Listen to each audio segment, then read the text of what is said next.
Okay, I guess we'll be leaving then with the Porsche. Anyone who threatens the peaceful life of the community must be destroyed. Shut up, too. It's the Esoteric Eric Roberts podcast, back again talking about Raggedy Man from 1981. How'd you find the movie, Roy? I found it on YouTube under the title 6, The Mark of the Beast, or The Beast, Oh, yeah. The Mark Unleashed. Well, I'm glad that it all works out because I watch 6, The Mark Unleashed a couple times a year just for my own good pleasure. So it's a movie I can expound upon quite easily. How was the quality for you as far as pixels? It was blurry, very blurry. Yeah. It was the most blur-o-vision movie we've had in a minute. I think so. And maybe the next to Inherent Vice, maybe the least amount of Eric Roberts screen time. Yeah, I was trying to think if it was the least amount of Eric Roberts screen time ever, and if we count seeing pictures of Eric Roberts in newspapers in Inherent Vice, which do you think is the least? Has there been anything that's compared with it? What have we seen that hasn't had as much of him in it? I don't know about the version you watched, but the one I watched, he was like the entire third act of the movie. He came back as the leader. Whoa. You saw the director's cut then, my friend. Yeah, where they go to Dallas and get their sides blown out. That's an inside joke that we can't explain. Or can we? The sides being blown out? Yes.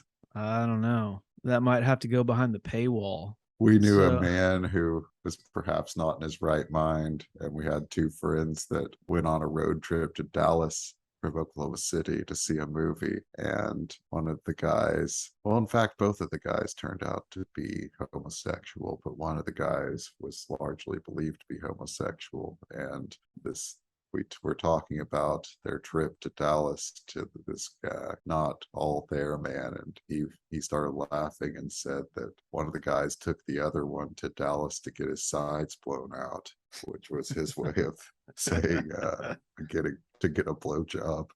A sinful act if there ever were one. Well, yes. Roy, Eric Roberts is not in the Odyssey a whole lot, but way more than this. Yeah. Nightwalk, he's not in Nightwalk a whole lot. This was very similar to Nightwalk in that it was a faith film that was a prison film. Yeah, I was thinking about Nightwalk when I was watching Raggedy Man from 1981. But yeah, just real quick going down the list, Christmas in Compton, not a lot of Roberts, but he's consistently I'd still say in more it. than this for sure. Oh, for sure, yeah. I'm just thinking about the ones that he's the least amount. The least. And then from this season of the Esoteric Roberts, he's mostly kind of a feature in a lot of these. Not in LA Confidential Pilot that much. No, or Lansky. Yeah, but he was in more of Lansky than this. I think, LA Confidential Pilot was probably a pretty similar amount. Yeah. He's only in one scene of this movie. 6, The Mark Unleashed from 2004 is a movie that I thought I had seen, and I was getting it confused with Tribulation from 2000, which does not star Eric Roberts, but I had remembered it wrong. It stars Gary Busey, and I watched a little bit of that one just for kicks, and they're kind of they're definitely in the same genre, but they're also on the same production tier of quality. So going into this, it took me a little while before I realized that this is not the movie that I had seen in the year 2000. And this was your first viewing of it, I imagine. I had never heard of this movie until last episode when you brought it up. And just digging around, there is an insane amount of end times Christian movies. Oh yeah, it's a whole genre.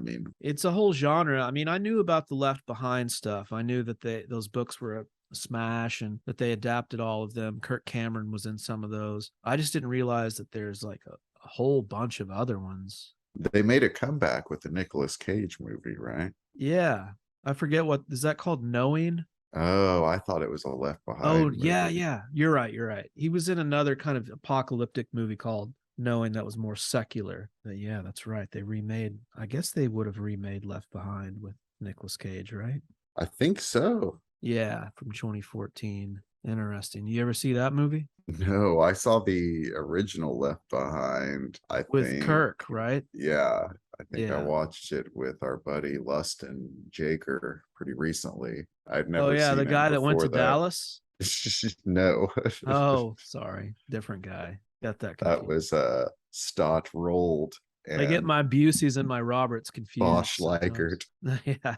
Yeah. So I imagine this is a movie that aired on television. I think it might have gotten a theatrical release to some degree. I'm not sure. Yeah. I mean, we grew up in the Bible Belt and we would see occasionally, we would see these types of movies would get a theatrical release. Yeah. You remember I think some that played at some of the theaters we worked at?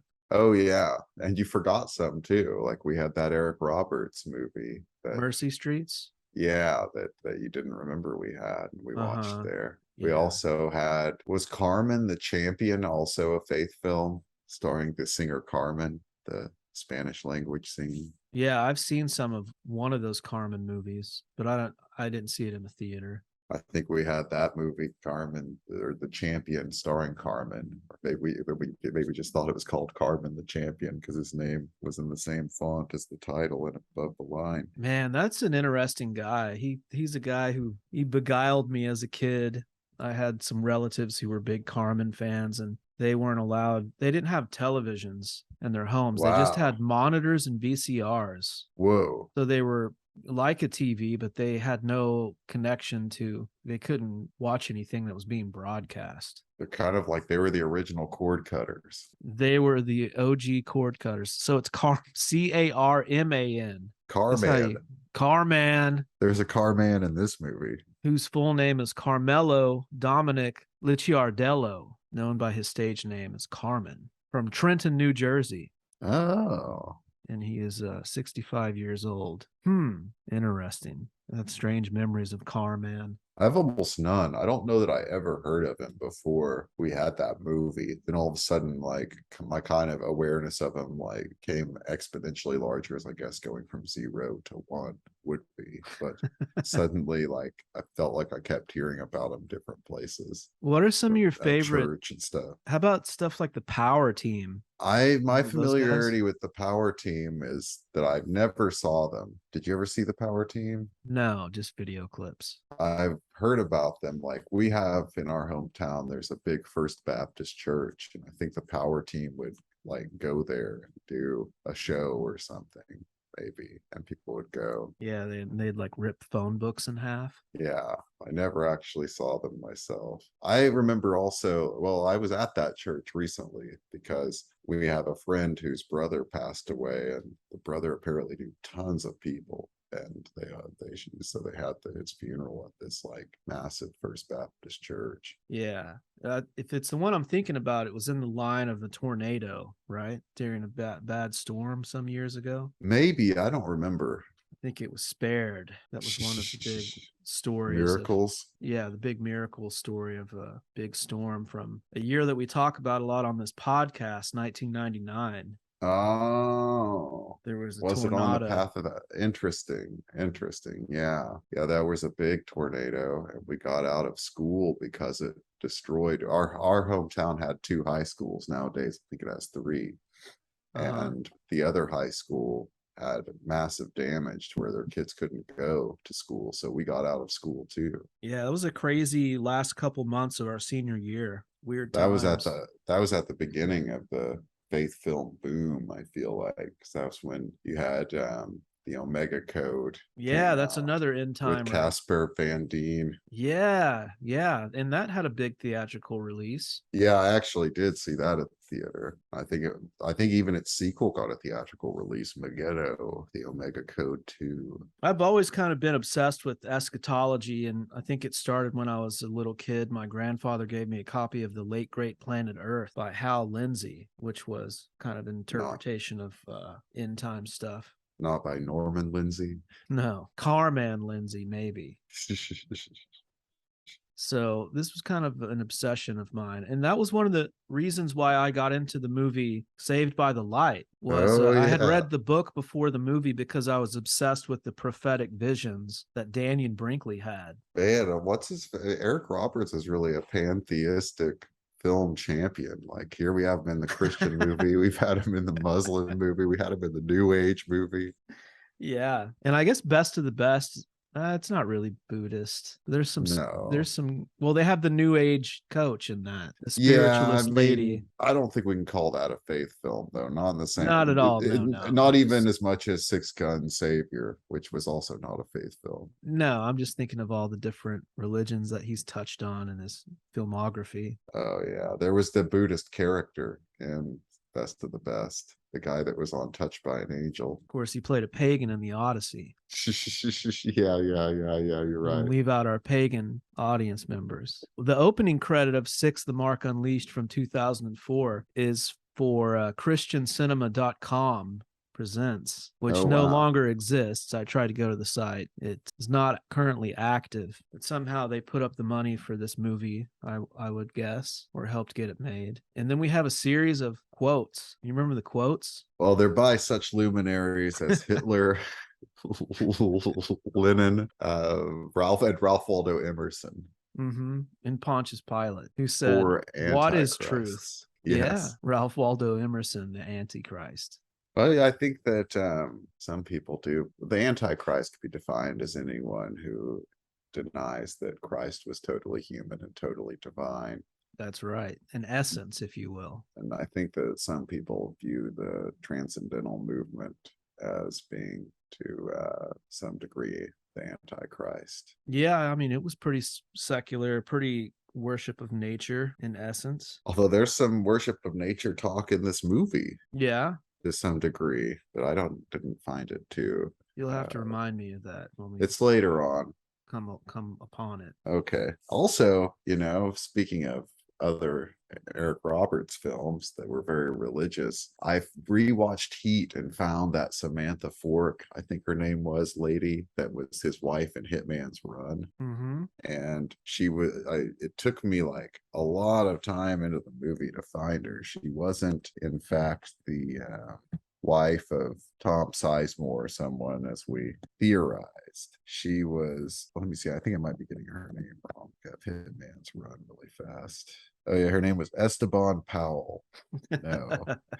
Farrah Fork. Farrah Forkett. I can't believe I've called her Samantha. But Farrah Fork, she's the reporter on TV in the aftermath of the bank robbery, talking about the bank robbery on TV. She's in one scene, like in a background kind of. Okay. So if you're looking for Farrah Fork in the movie Heat, she is a news reporter. Excellent. We also get some Hitler archival footage in the opening credits of Six, The Mark Unleashed. Yeah.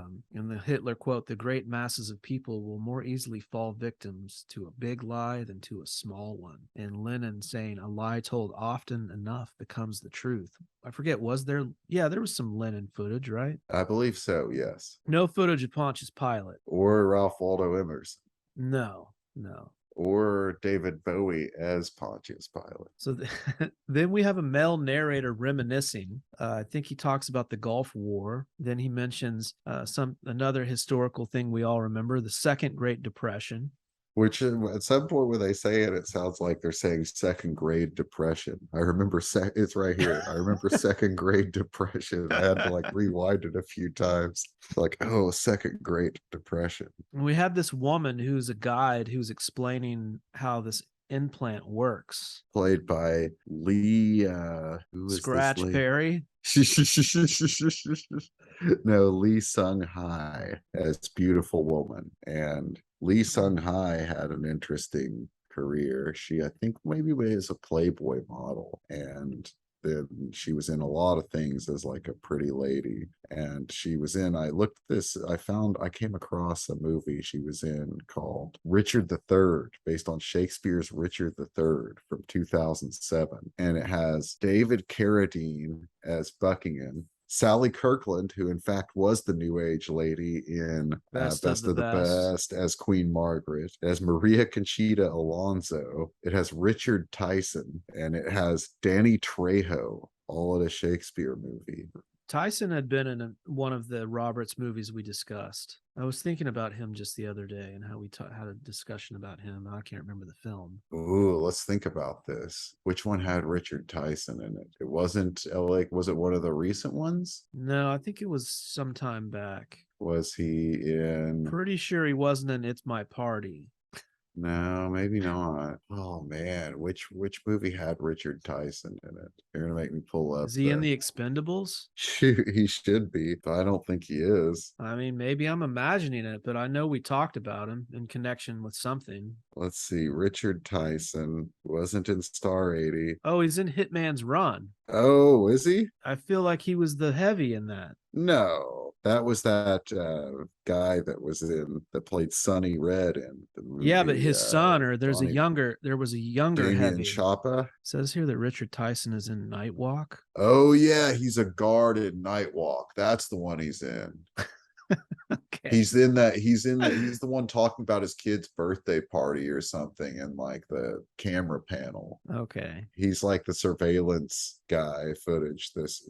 Not surveillance. He's the security camera footage operator in the prison. But anyway, this Richard III movie, David Carradine, Sally Kirkland, Lee Seunghai, and Danny Trejo, and Richard Tyson, is written, directed, and starring someone named Scott Anderson. And it's the only movie he's ever, and also produced by, and it's the only movie he's ever been associated with.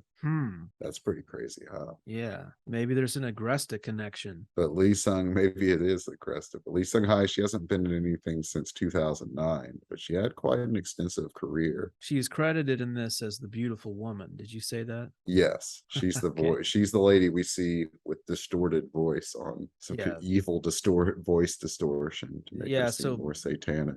Beautiful woman is explaining how in the community you are free to move among partners, male or female, as you wish. Yeah, a lot of free love. Yeah, a lot of free love. What else? There's some kind of health advantages to having this implant. You get to live a lot longer. Oh yeah, you 200 live like years. 200 years. Yeah. Yeah. What else? The implant also functions as birth control, it says. Yeah, and you have to have authorization to give birth. Yeah. So in between her describing the benefits of taking the mark, and the mark itself is a pretty crazy design. It's like an abstracted 3 6s interlocked. Yeah, it reminded me of the Orin symbol from the Neverending Story. It's on the cover of the book.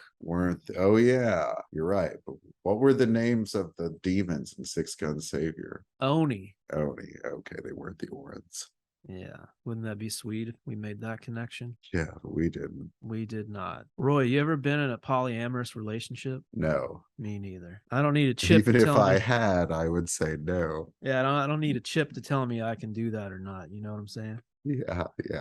No comment. The narrator's explaining that because of this new chip, there's been these purges, and he had a fiance at one point that he lost in a purge. Said there was pretty much all my relationships with people have been sans amorous. Sans amorous? No love at all? No love at all. Damn, you really could benefit from the chip, Roy. When they were describing the chip, I was like, man, I gotta get in on this. It's kind of hard to resist when you think about it. Yeah. 200 years? Yeah, 200-year life, all the sex partners you can handle. But an eternity in hell, Roy. Eternal conscious torment. I don't know if I could deal with that. Yeah. The narrator says that 80 million people were rumored to have died in one day because they refused the chip. That's the thing about this movie, is that I thought that they purged everyone. Like, we hear about the purges, but apparently this is supposedly post-rapture. Well, there's no mention of it. No, there's no. I just read that on Wikipedia. Oh, and the plot breakdown, there's it says this film takes place after the rapture. But I don't know. Maybe it wasn't. No, I don't think there was any mention of that at all. There's a lot of believers still in the movie who seem to have been believers who would have been before an event like that happened, you know? I'm not sure. Well, you know, other than the mystical guy Elijah, do we see any what? Old school, older believers? Yeah. I mean, I guess if you think of it one way, you could think of Stephen Baldwin and all those guys being converted afterwards. Yeah, you could. I'm really not sure. Well, there's different schools of thought on this rapture. event, you know. Not everyone believes that Christians are going to be taken mysteriously like before the bad things start to happen. Some people think it happens at the very end of things, and some people think it happens in the middle. But this is kind of a movie that doesn't really address that at all. I didn't hear the R word one time in the movie. No R slurs. So in this opening, we have like the beautiful woman is talking to a group of people who are getting ready to take the chip. And at the end of her speech, we hear a bunch of people say, "Praise to the leader." What are some of your favorite chips? You know, I like a classic Lay's. I like Pringles a lot. Any particular flavor of Pringle? A plain, I'm kind of just a plain Jane guy when it comes to chips. I like a plain Pringle. I like an old school nacho cheese Dorito. But there is the plain Dorito that you never see hardly. Yeah, those kind of there was just better normal corn chip options, tortilla chip options out there. Did you know the Cool Ranch Dorito was invented in 1986? No. I kind of remember that being a new innovation. I at the remember as a time. kid, it would be like the nacho cheese Dorito is my favorite, but that I remember that kids really loved the Cool Ranch one the most. I feel like that was always such a staple in people's lunches. Yeah, it was such a hip thing. Still kind of fairly new when we were young. Very new, apparently. Well, I guess when we were getting more into adolescence, when we grew up in a time when it was like really, really cool to eat junk food. Yeah. That was such Yeah. a 90s thing. I don't know. Yeah, if it that's was as really from prominent. the when the obese American stereotype got hatched. I remember that old hatch.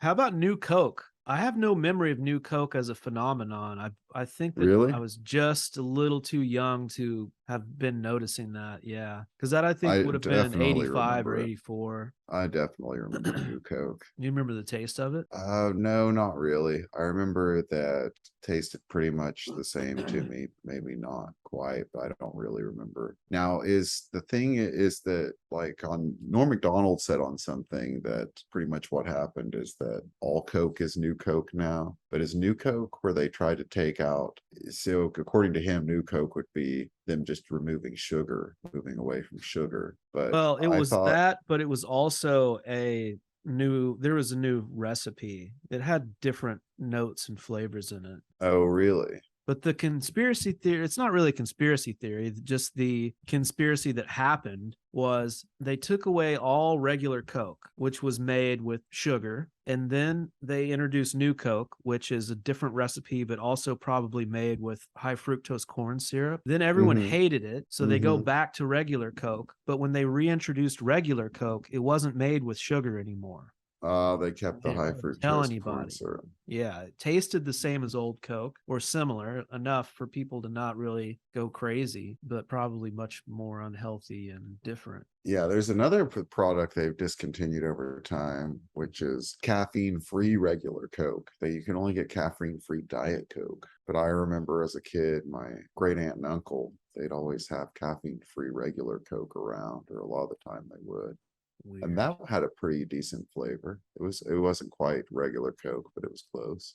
Yeah. I've always hated any kind of diet tasting anything. Me too. Me too. There Can't isn't stand like a single one of those things I like except for maybe like lower fat percentage milks. Like I don't mind those. Yeah, with milk, it's not as big of a deal. But if it's a soda, which I enjoy from time to time, I don't mess around with any kind Me of neither. aspartame flavored. I'm exactly like you. Yeah, and the same with like now Coke Zero, like and stuff. That just tastes nasty to me.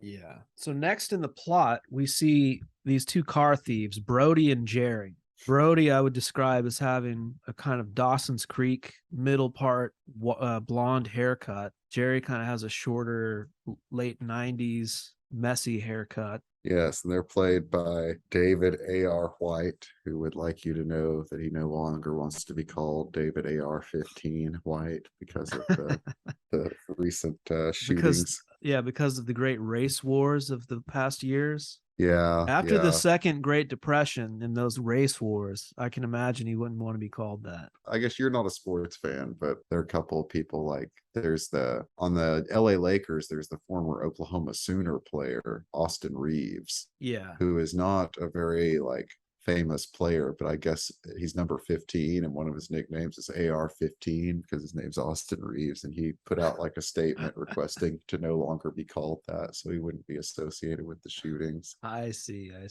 And then oh yeah, and then Jerry, his buddy, is played by Kevin Downes, and Kevin Downes is the director, and Kevin Downes and David AR-15 White are two of the co-writers of the film.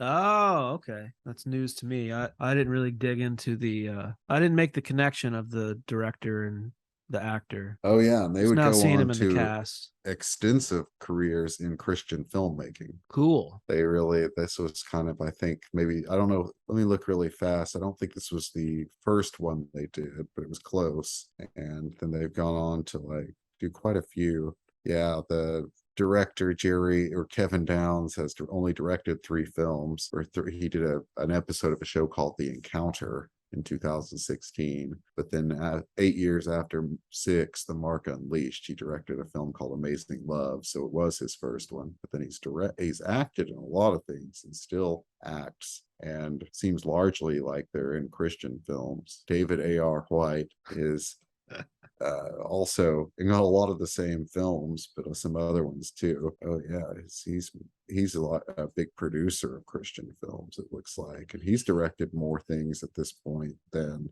the director of this movie, Kevin Downes. He's directed Holy Man Undercover in 2010.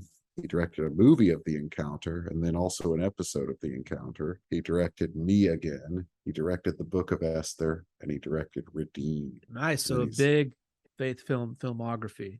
Yeah, and he's written quite a few more. 3 episodes of Finding Love in Quarantine. Well, they both are involved in a show called Malibu Dan the Family Man. Finding Love in Quarantine. Speaking of crazy shows, you may have heard of this, but I wasn't sure. Last week, I found myself in a place where I had the cable TV. And so, you know what I did immediately was I went to the Grit channel. Hell yeah. But it was showing a show called Laramie, and it was kind of boring me. So I switched over to this other channel that was showing a show called Crisley Knows Best. Have you heard of this? No. Crisley with the C? Yeah, CHRISLEY knows best. And it's like a kind of a mix of reality show and sitcom about the family of this guy named Crisley, who is a self-made millionaire from Atlanta, and he's kind of like a weird effeminate dad in his 50s, and the show apparently has been going for like 9 years or something, 8 or 9 years. I've never heard of it. Wow. He has other Me productions neither. as well, but apparently it's a big thing called Crisley Knows Best. Then I switched from that to the Andy Griffith show, and I got overstimulated by Andy Griffith, so I put myself to bed. Was it a black and white episode? Yeah, I was old school. Like Opie was a little kid and Clint Howard's brother. You ever seen a color episode of Andy Griffith's show? I think we may have talked about this. Yeah, they say they exist. I've never seen one. This seemed like very old episode. And if it's not something I've seen before, Roy, I don't believe in it. Well, I watched a couple episodes, but they both seem really old. So Brody and Jerry, in 2004, these guys look like they're in their 20s, I'd say, early 30s. Yeah, they look pretty young. I would say that AR White Supremacist looks a little bit older. Jerry looks pretty young, the director of the movie. Yeah, he really does. And it was a little while before I realized he had crazy purple hair. Yeah. He has some kind of dye in his hair in this one. Yeah, it wasn't until they were in jail, which we'll get to later, when they were in like that first shot of them in prison and a crowd of prisoners. I was like, oh, he's got hair dye. This movie's just been so blurry, I couldn't tell. Yeah, purple hair dye, so to symbolize his godlessness. Yeah. And it's nighttime in this scene, and these two guys are preparing to break and enter into this house. So they're sitting in a car of their own, and they're listening to the leader on the radio there. And the leader says that each one of us can become God as he is God.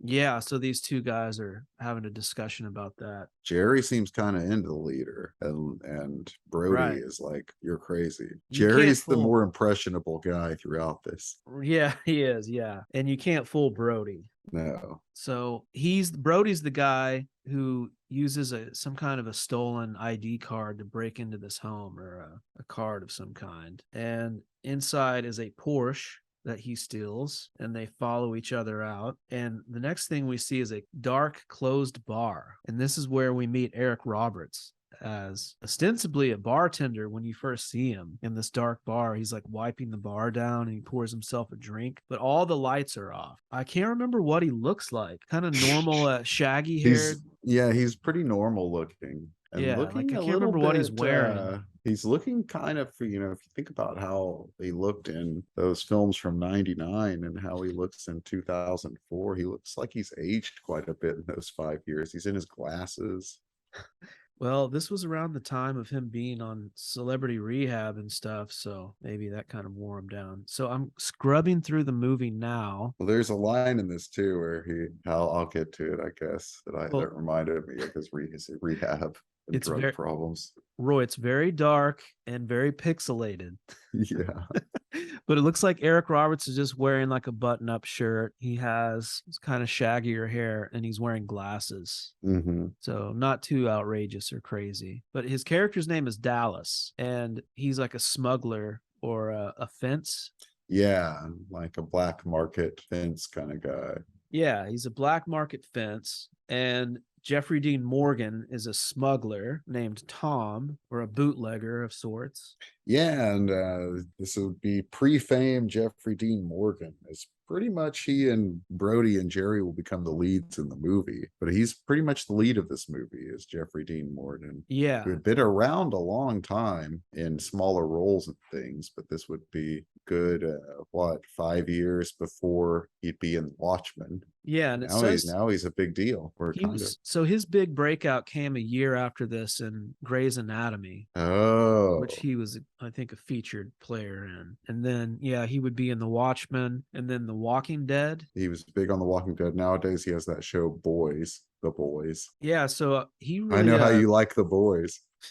He really grinded for years before he really broke in, because even in this movie, he's looking... says he was born in 1966. Yeah, and he'd been in movies and things, I think, since like around 1990. Yeah, he's got a big filmography. He's quite good in this movie. Yeah, I liked him in it. He and Stephen Baldwin, I thought, were both pretty good. And but though Stephen Baldwin was kind of crazy in his performance, but in a kind of enjoyable way. But yeah, Jeffrey Dean Morgan was pretty good in this. So Jeffrey Dean Morgan as Tom, he comes in, he and E-Rob have some history with each other. And what does he have, Roy? He has They're real drinking American some booze. Yeah, Eric Roberts pours him a glass. Tom has got some real American tobacco that he mentions that he got ever since the leader nuked the South all the way down to Cuba. It's been hard to get real American tobacco. So there has been a nuclear bomb, unless nuked is like just a slang for he wiped out. I'm thinking he really nuked him. We're in some kind of crazy post-apocalyptic dystopian future in this. I don't know if we mentioned that. We are, but people still own Porsches and shit. Yeah, but only they don't produce cars anymore, apparently. I guess that's another thing. If you take the chip, you could very well own a Porsche of your own. Maybe. Which would have been funny if they would have included that in the beginning. Yeah, they don't make cars anymore because that was Brody's job, was that he was an engineer at Chevy and worked on the engine of the last Corvette. Yeah, okay, I remember him saying that. So what else does Tom have here? He has five cases of banned DVDs. Yes. And he has Schindler's List. That's right. He asks Eric Roberts, have you ever seen it? He tells him to watch it. It'll make him feel like a real hero. He says, ever see Schindler's List? And Eric Roberts goes, I never even heard of it. So how far in the future are we, Roy? I don't know. We just don't know. So among those, he mentions Papillon, Braveheart, and Lawrence of Arabia. Yes. Which I guess are all movies about bravery. Yeah, and Schindler's List as well is the same kind of theme. Yeah, which Papillon is a prison break movie, which is kind of what this ends up becoming. You're right. A portion of this becomes that. Papillon was kind of like based on the guy that Papillon is based on. He wrote a book, and apparently it's a very entertaining book that may just be tons of lies, but it's supposedly a really, really cool book. Really? That the movie Papillon is based on, yeah. Well, Ralph Waldo Emerson, Roy, he said truth is beautiful without doubt. but so are lies. Yeah, yeah. So another thing And Tom has Lawrence is, of Arabia, right? Like, wasn't, I think T. Lawrence wrote the 5 pillars of wisdom, and I think he may have been a Nazi sympathizer. I'm not sure. Maybe I'm wrong. Maybe I'm thinking of the 7 years in Tibet guy. I think you're thinking of D.H. Lawrence, who had some fascist tendencies. And loved the free love. Yeah. Or I don't know if he did. Well, he was Women in Love is kind of about that. Yeah, he loved sexy times. Painkillers. That's another thing Tom has that And Eric Roberts is interested in. yeah, I'm very interested in. That's what I wanted to bring up when Eric Roberts is like, painkillers, huh? He really wants those painkillers. Yeah, and Tom says something like, "Don't eat all your stock." Al, so what are you so scared of? Getting caught. Or becoming one of those brainwashed morons who thinks of nothing all day but worshiping that psychotic dictator who claims to be God. 5 cases of banned DVDs. You ever see Schindler's List? I never even heard of it. That'll make you feel like a hero. Also some real classics. Papillon, Braveheart, Lawrence of Arabia. Any good? What do I look like, man? A film critic? Also got a box of prescription meds, mostly painkillers and antibiotics. Painkillers, huh? You know, if you didn't consume all your product, you might make a profit. Maybe. Delighted. Delightful. So just as these guys are getting ready to make some kind of an exchange, they get busted by a team of guys, Yeah, like gun-wielding soldiers, all that have the mark on their hands. Roberts wants Jeffrey Dean Morgan to stay for one more drink, and he won't. And they bust in, and this lady, Jessica, Jesseca, Jessica, played by Amy Maron's like, you should probably have that drink. Yeah. And she busts in as leader of this little team of gunmen. Yeah. So they read Eric Roberts has a chip on his hand, and they read it, and it says something like Brian Clark in good standing with the community. And then the Jessica lady checks his other hand, and doesn't it just have a gnarly hole in it? Oh, where he's like cut it out of him. Oh, I didn't see that. Yeah, there's something going on with his other hand where I think at one point he had it and he cut it out of himself, and he's using a fake ID. Okay, I didn't realize he once ever again, had the Roy. real. I didn't realize he ever had the real one. Pretty sure. Once again, the pixels are pretty. I'm looking at it right now. I'm about to see if there's like some. Oh yeah, he has like a hole in his hand, and Jessica like jabs her thumb into it. So yeah, he definitely removed it from himself, which is weird because they kind of mention later that you lose all agency when you get it. So you would never want to remove it. Maybe somebody cut it out of him. Maybe he got scared halfway through getting it. I don't know. He says something about how he doesn't like things put in his hand or something. Then he has the fake one. He does say that, right? He's like, I don't like things in mine. I don't like being prodded. Yeah. Well, I just watched it again, and there's definitely a weird gaping hole in his other hand. When you watched it again, when she reads his hand, does she use that like chip reader that looks like a windshield scraper, ice scraper? It probably is an ice scraper. Yeah, but it just looks like a piece of plastic. Yeah, they have the logo on that piece of plastic, that 666 logo, the mark of the beast. That looked like, I was wondering how much that cost them to make those, or the one they have, or whatever. We see one later. Yeah, I was like, that's a pretty good prop. Do you think Downs has like a lot of memorabilia that he collects from his own movies that he keeps? He has that. He scrapes his car windshield with it. He probably lives in LA and doesn't need to scrape his car windshield. When's the last time you had to scrape your car windshield? Been forever. Yeah, I had to scrape mine earlier this year many times. You know, just pee on it. I've tried that before, but the community frowns upon it. So yeah, Eric Roberts is accused of fraud. Dallas. So Did we mention his character's name is Dallas? What if you were the community, like some guy came up for the free love of the community, he just blew your sides out in the morning while you were trying to urinate your ice off. Get my sides blown out by a man named Dallas? Yeah. So what happens, Roy? They take Dallas away. They take him out back. And then off screen, we all violence in this movie is we should point out is always off screen. This is a very like anti-violence movie with a lot of implied violence in it. And yeah, like, which I question later. So in a normal movie, if somebody dies off screen, you assume they're going to come back. pretty much. Like the rule of movies is if you don't see someone die, they're not dead, is kind of I a guess classic movie rule. So they take Eric Roberts outside and we don't see where they take him. We just see the lady Jessica or somebody talking to, Jessica's talking to Jeffrey Dean Morgan, who we find out is her ex-husband in this scene. But he asks what they're going to do with Dallas, and you just hear some machine gun fire. Pop, pop, pop. Yeah, and so Dallas is apparently dead. But I kept expecting him to come back in the movie because you don't see the scene. I never thought that. You never thought he was going to come back. After No, a with while, me, I stopped thinking it. I expected it for maybe like the next 10 minutes. Although I did also think like, wait, is Eric Roberts just done in this movie? Yeah, Weird. I just assumed he was done. And in fact, this episode is done. What are we going to watch next time? Raggedy Man? No, I just figured they killed him. I mean, if it's a gunshot, I would disagree with you. I think if it's killing by gunshot, there's a lot of times when you don't see it, you hear it. When? In movies. When? Oh, I can't Give me think of one example. I don't know. Other than Six the Mark. See? Fucking Old Yeller. They don't show it all the time. I think if you don't see somebody die in a movie, you pretty much expect them to come back. Yeah, I don't know. There's a lot of old movies where before they could show graphic things, or they even didn't want to show like somebody collapsing. I don't know. We'll resume that. I'll do some homework, and in the next episode I'll bring up some examples of what I'm talking about. Okay.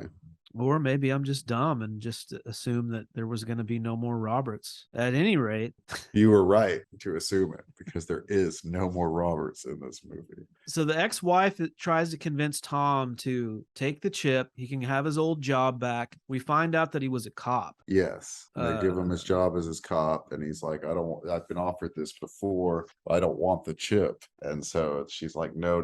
You not having the chip is kind of key. Not being a member of the community is key to this cop job. Yeah. So that's pretty much that scene. Do you remember anything else? They haul him off. Oh yeah. He asks if when he's eventually shot, like if they just shot Dallas, that she do it herself. So the last thing he sees in life can be her face. I don't remember that. Yeah, I thought that does happen. he loves her so much. That's one of the big themes of this movie, is how much he loves this lady. Yeah, more than God. Yeah. Through most of the movie. But he doesn't love God at all in this part. True. So, yeah, that's that. And then, meanwhile, far away in another part of town, Brody and Jerry are bringing in the stolen Porsche. The car guy, okay, so they bring in the stolen Porsche. Oh, yeah, this is where they go in the garage. Yeah, there's like a chop shop garage kind of thing. And the first car we see in the garage, but when they pull in, is a parked Mercedes. And it was an 8-cylinder Mercedes. Uh-huh. Do you know how I know that? You used to drive an 8-cylinder Mercedes? No, it's because the shot is head on of the Mercedes's grill. And if you ever look at a Mercedes, the number of sticks in the grill, like slats, signify the number of cylinders of the engine. Interesting. Just like purple hair would signify godlessness. Oh, yeah. Or blue, or whatever that guy. I guess Jerry's hair is kind of purplish. I don't know that they're are they symbolizing godlessness, or that it's just he's a rebel? They're symbolizing rebellion from God, Roy. Okay. I don't know. Rebelliousness. Yeah, we'll say godlessness for fun. It's just a more fun, more extreme word to say, you know? Yeah. But yeah, he's a hellion. The garage man is not impressed by their haul. He doesn't care about the Porsche. No. And he doesn't have their payment. Is played by Tiny Ron. And okay. Tiny Ron, I think, was kind of a stunt actor, a big guy. And he was in many movies. He's in a second episode in a row. We have a guy that was in Roadhouse, but he was in such films as Ace Ventura, Pet Detective. He's in quite a few movies over time. I didn't recognize him. I didn't either, but he had an interesting look, and I thought he might be somebody who was in more things than this. He died in 2019 at age 72, but he was in several things over the years. He was uncredited as Al on the TV show Police Squad, which is quite funny, which was of course the basis of the movies, the Naked Gun films. And I'm wondering now, if he's uncredited as Al on Police Squad, if that means he plays the super tall guy. Yeah, he's Al in Naked Gun as well, the movie. He's probably the tall cop who you never see his face, who's like has the partner who's shorter and like will just drop a banana from off screen that he's eating on somebody's head or something. Yeah. Yeah, I think he's that guy. Okay. This movie isn't character's name in this film is Eddie, but I swear when they're talking to him in the next scene where they talk to him in his office that they mess up and call him Tiny. Oh, really? Yeah, I think David AR-15 calls him Tiny.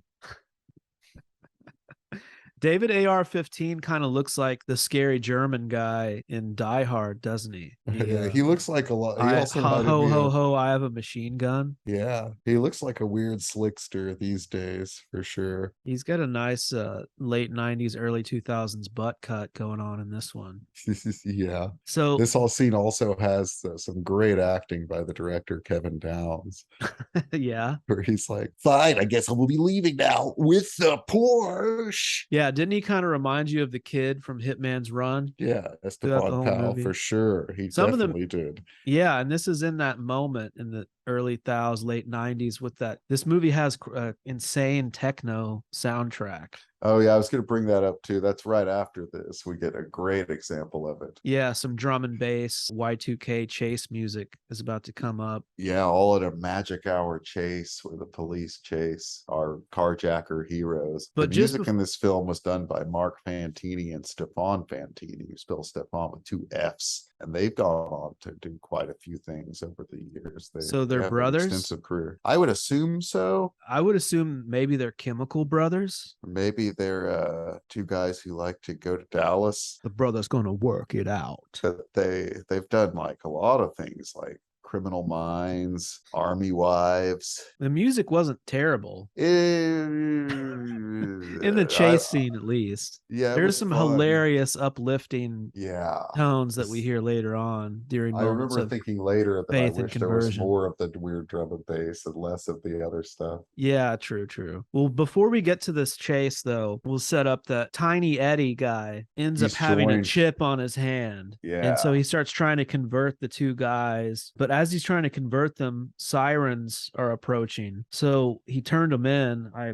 would imagine. If he's part of the community, he's probably just trying to trap them, right? Probably. It's not very explicit, but that's what I assumed. And so the guys jump into the Porsche and we get this Y2K techno car chase scene, like you said. All at kind of magic hour. Dawn. Yeah, it's at dawn. How would you rate the chase? It's maybe not the greatest chase in the world, but I was thinking that they probably had to film it over different days at magic hour, like on ends of the production, get a few shots here and there around LA or whatever. And I kind of liked it because that music was fun and stuff, and the magic hour is pretty. Well, Brody's driving and he explains at one point, he says something like, once we get up on those switchbacks, they're not going to be able to keep up with us on those tight curves up there. So I'm thinking, damn, this chase is about to get like higher budget. Yeah. There's going to be some mountain chasing and then the car runs out of gas. Yes. So the next thing we see is a hilarious. Yeah, unfortunately, we did not get the higher speed like chase and the switchbacks because we could have maybe got some real Esteban Powell excellent. Like, hey guy, whoa, look out. Yeah. They run out of gas and the cop lights pull up and they pretty much give up, and are going to surrender. Then we get a smash cut to an exterior shot of a prison with a crazy, like wacky cartoonish zoom in and out and a like loud prison slam sound to really send it over. I thought that was pretty good. So our dudes are in jail. The intercom explains they can accept the chip or face execution. All of the prison, what are they called? The prison uniforms all have the crazy mark symbol on the back. Yeah, and then some kind of thing on the front that was way too blurry and pixelated to figure out what the heck it was. That kept bothering me the whole movie. What part? There's something that looks like a Dickies symbol or something on their coveralls, on their prison uniforms. Oh, on the front. like on the breast part? Yeah, and I could never figure out what it was because this resolution wasn't good enough. Well, the scene where they're shuttling all the guys in with the big marks on the back of their uniforms, my girlfriend walked past when I was watching it and she was like, "Are you watching a Never Ending Story convention?" So I'm looking at it now, and yeah, Jerry definitely has some crazily dyed hair. He kind of looks like a shooter. He looks like that Aurora shooter with the crazy colored Kool-Aid hair. I can't make out what is on that uniform though. Try as you might, you will not be able to. I guarantee it. So the next thing we see is Tom is in a torture chamber with a torturer guy. What do you think about the torturer? This guy was crazy. Who did you say who plays him? What do we know his character name or anything?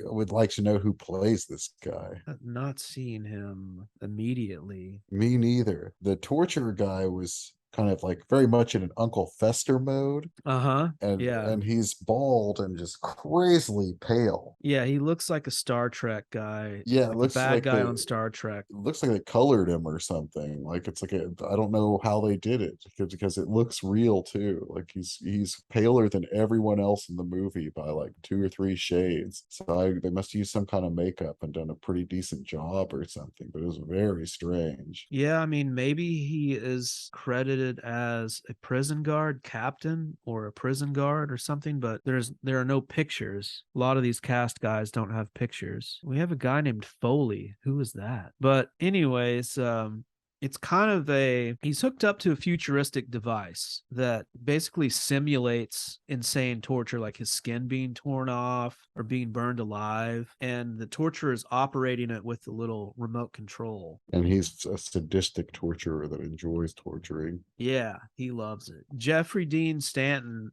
Jeffrey Dean Morgan is he's tough. Like he won't break. There is like a goofy part where the torturer is like, all you have to do is confess, and the pain all stops. And Jeffrey Dean Morgan is like, okay, I confess that you're a psycho. And the guy just tortures him more. Did you laugh at that? No. Who do you think wrote that line, Downs or AR-15? Well, the film has a third writer that is a comedian, actor, and writer that once played an MC on the TV show Empty Nest. Okay, Chipper Lowell. Yeah, and was a circus Third performer. writer. He must have been a real circus performer because he was a circus performer in both the movie My Life and the movie Larger Than Life. Says he's also an actor. Is he in the cast? No. Oh, yeah, he is. He's Is the he? implant tech. Okay. Yeah, still having a hard time figuring out who the torturer is, but Yeah, I don't think it's Monty Rex Perlman, but it might be. I don't know. there is a guy named Preston Scott.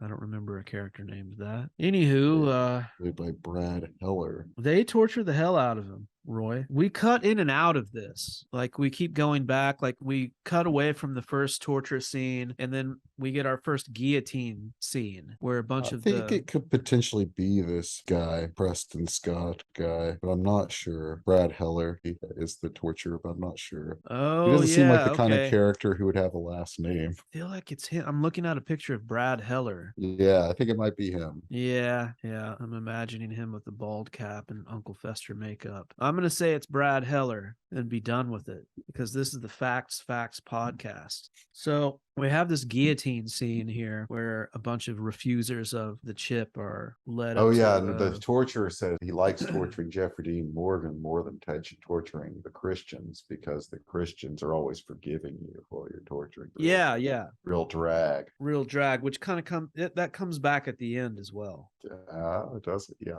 it does. Yeah. So is gallows only for if you're being hung? Oh, yeah. Gallows are just for hanging people, right? Yeah. So I guess these prisoners are led up to a platform where they are bent down over a mass guillotine that's going to fall. Yeah, they all get guillotined, Yeah. and all the guillotines have 6s on them. Which Nice. I found very odd. I was Yeah. like, why do they have 6s on them? Each one's a 6. It's not like they're numbered guillotines. I didn't notice it. Oh, they were really big. Yeah, really big guillotines. It looks like No, there's that says the 6s were really the big. 6s are big. Yeah, can't believe you didn't notice that. I don't know. Maybe it just didn't register, but How many painkiller supplies did you go through while watching this? quite a few. I don't remember if there are any big BB-15. Christians. I don't remember if there's any big Christian stuff in this scene here. It seems like it's mostly just people that don't want the chip. Maybe there's some praying. I can't remember. Yeah, and as this prison stuff went on, Didn't you question why Dallas wasn't taken to prison? I was, but that happens again as well, where there's just crazy, just straight up murder by gun. Yeah, you're right. Oh yeah, I just saw the massive 6 on the blade there. All right, confirmed. And then more torturing of Jeffrey here, and he doesn't want to break. And it seems like finally they bring in the ex-wife Jessica, and at his lowest point, she comes in, and he's kind of broken down to the point where he agrees to kill a man for them. So I guess they're not trying to get him to take the chip. No, they don't want him to take the chip. They want him to do this job, which they, I guess, don't offer him till they torture him. It was very weird. Yeah, I was questioning why they even bothered torturing him. I think they're just trying to break him down to the point where they can trust that he'll follow through with it. And then they this bring led to maybe after he talks to his ex-wife or wife, this led to like him being given the mission. Yeah, he's gonna have to kill this guy named Elijah Cohen. And he's got to infiltrate a prison. But first, they have probably the one of the best parts of the movie is this scene where they give him the mission. There's some other guy played by he's a commander. It says John Gilbert.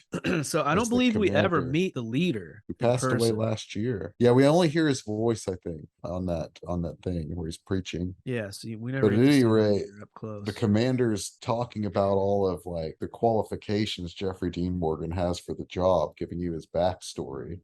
And Jeffrey Dean Morgan's like, yeah, I'm familiar with my own life. And his line delivery was good, but also I thought that was a good line because in every movie like this, there's like somebody does that in lots of movies. And it seemed like that line was well observed from watching movies and being like, why does the character need to hear about his own life? I'm going to say that next time I have a job interview. Yeah. They're like going over my qualifications. Yeah, I'm familiar with my own life. Can I have the job? He takes the job and he's going to go infiltrate prison, but it's not really made clear whether or not Elijah Cohen is in the prison, right? He's just supposed to find one of his connections. I don't know. I was not paying attention here. That was unclear. It turns out Elijah Cohen is not in prison. When we meet Stephen Baldwin soon, it seemed like Stephen Baldwin was going to be the guy he was supposed to kill, but it wasn't at all. Yeah. I mean, look, spoiler, there is a prison break that happens, but I don't think that it's discussed in advance here. No, it comes up later. It comes up later, and it's funny that I guess you wouldn't want to discuss it too much in advance because it would ruin any kind of suspense if it is a prison break that's allowed to happen. And when it does happen, it's not allowed. It doesn't seem like it's allowed to happen. It seems like, but it also kind of seems like it is because it was way easy.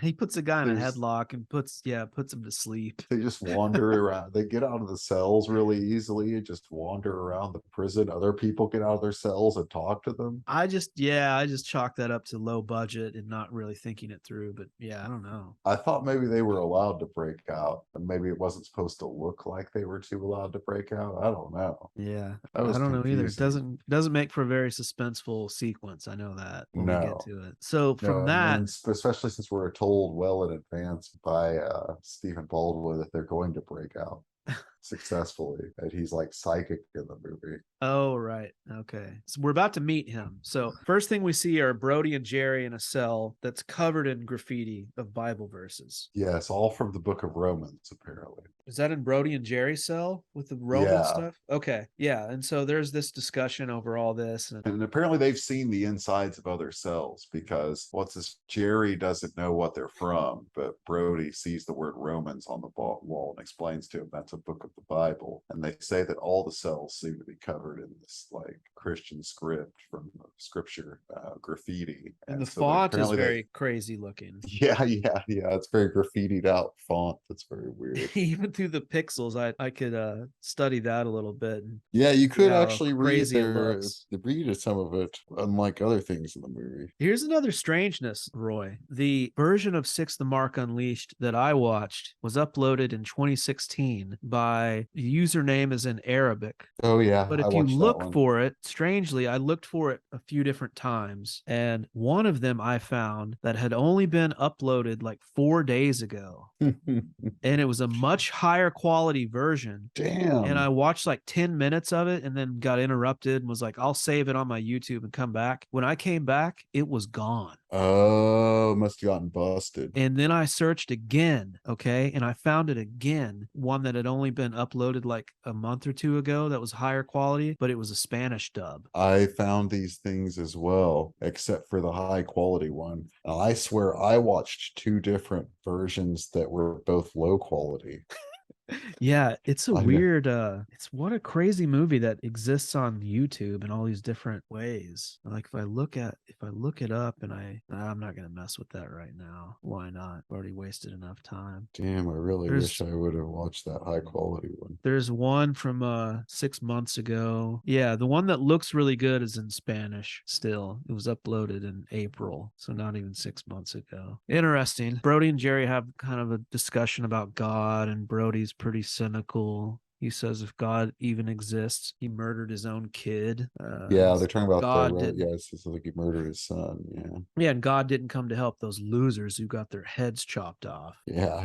So he's not going to come help us. I like how he referred to the people that were executed as losers. Yeah. They did lose. Yeah, I'm like, what is this? Maybe later, but Jerry's like, you seem kind of depressed, and Brody's like, yeah, I'm gonna get executed. Yeah, a that little might. depressed. I'm pretty sure that's that scene.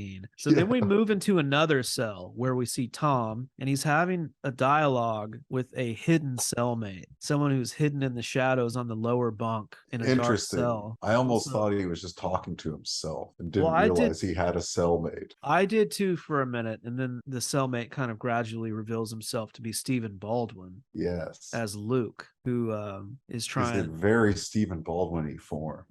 He's a man of faith, and he's trying to witness to Tom, who's not having it. He calls him a fool. When he calls him a fool, it's the best. Well, they have this big debate about it. Like, I guess like Jeffrey Dean Morgan is reading this story about these bridegrooms, virgins, and a wedding that's going to take place. It's a parable. Yeah. And Parable he's- of 10 bridegrooms or 10 10 bridesmaids, Bridesmaids. virgins and stuff. And yeah. he gets to a part of it. It says something like about maybe the story cuts off on there. So he's like, or no, five of the virgins fall asleep. And he's like, probably because this story is so boring. It was boring.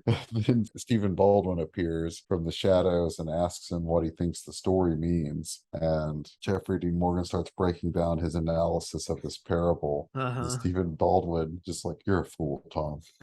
I forget his analysis line of it. I wish I would have written it down, but yeah, you're a fool, Tom. You're a fool, Tom. It's a pretty crazy analysis that he has. So can we talk about Stephen Baldwin for a minute? Please do. Well, I did a little Stephen Baldwin diving in the lead up to talking about Six the Mark Unleashed from 2004. I'm glad And you did. Stephen had his conversion. He was born again in 2000. So I watched a video of him speaking at a church, and this video is probably mid to late 2000s. It's after the Mark movie, and he's talking about his conversion. Basically, Stephen has been married since 1990 to the same woman who's from Brazil. And at some point in the late 90s, early 2000s, there was a Western TV series that Stephen Baldwin was on. Do you have any memory of this show? No. Well, I believe it was The Young Riders, which is probably a show that you could watch on Grit, which it says here Young Riders is more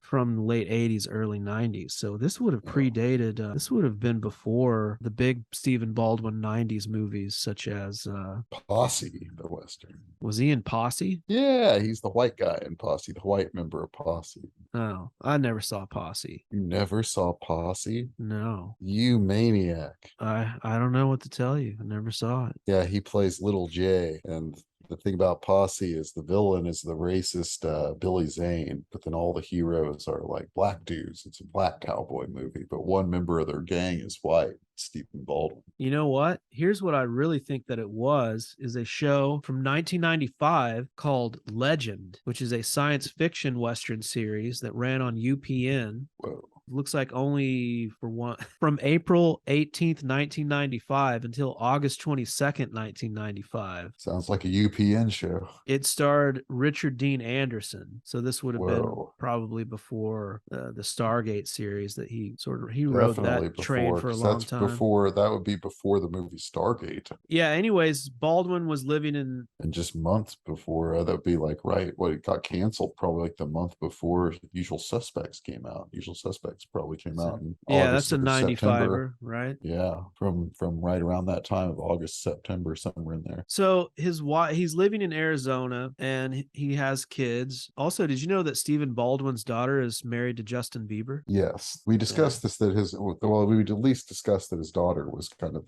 the famous member of his family now. Yeah. Haley Baldwin. I'm trying to make it exciting for the listener, Roy. Yes. Yeah, that all kind of ties together with Bieber because Bieber's a Christian. He's kind of an outspoken Christian. Bieber's a member of like that cult or whatever, the Hillsong community, right? Whoa, yeah, maybe so. Kind of a, like a modern Christian thing, like, yeah, the Christian movement thing, but it's kind of a little scary. Well, maybe Steven is. I didn't study that. I didn't go that deep into my dive. Hillsong Church is a mega church that is allegedly, it was run by this guy Brian Houston or something. In 2020, the church's relationship with money, sex, and celebrity came under renewed scrutiny when Mr. Houston fired Mr. Lentz for leadership issues and breaches of trust, racism, revelation, moral failures. I don't know. Yeah, I don't know exactly the whole story, but definitely they became a big thing. And I think I first noticed them because like Justin Bieber was hanging out with the leader or whatever of the Hillsong Church, or one of the leaders, and it all kind of creeped me out. There's something just kind of creepy about it, but I don't know exactly. I never studied it, so maybe it's all fine, but there's some things that didn't sit right with me. Yeah. Well, in this testimony that Baldwin says, it says that this testimony is from 2015, so it's more recent than I thought. He said that they had a caretaker who came from Brazil and didn't speak a lot of English, but would sing a lot of Christian hymns a lot in the house. And he said at the time, like, he and his wife were creeped out by it. So they confronted the housekeeper about it. And they were like, do you have to sing those songs? They kind of make us uncomfortable. And he said the housekeeper laughed at him and said, I was sent here by my church to convert you because the prophet at my church told me that you and your wife would become great ministers. And so he didn't convert right away. Long story short, Stephen Baldwin's wife converted, and then gradually over course of a couple of years, he started going to church with her, and then finally he had his born again moment. And I'm pretty sure he's been in that world ever since. And do you know any other faith films that he's been in? Not offhand, no.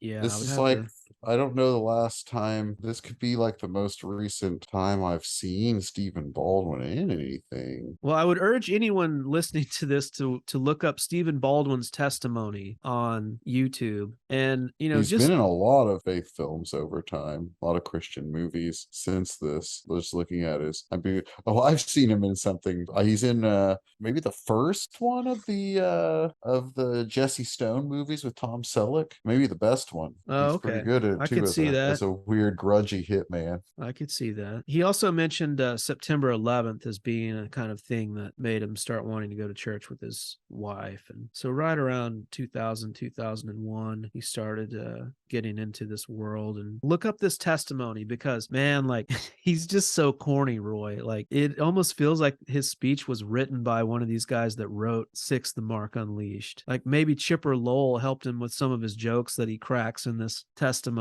speech that he gives. But the crowd seems to love it, and he seems heartfelt, but it's just when he tries to be funny, it's like pretty cringy. How did you like him as Luke? You said you thought he was pretty good, right? Yeah, I thought he was pretty good. He really was very crazy. He was a really gloom and doom kind of guy that just kept saying people were going to be in hell and stuff.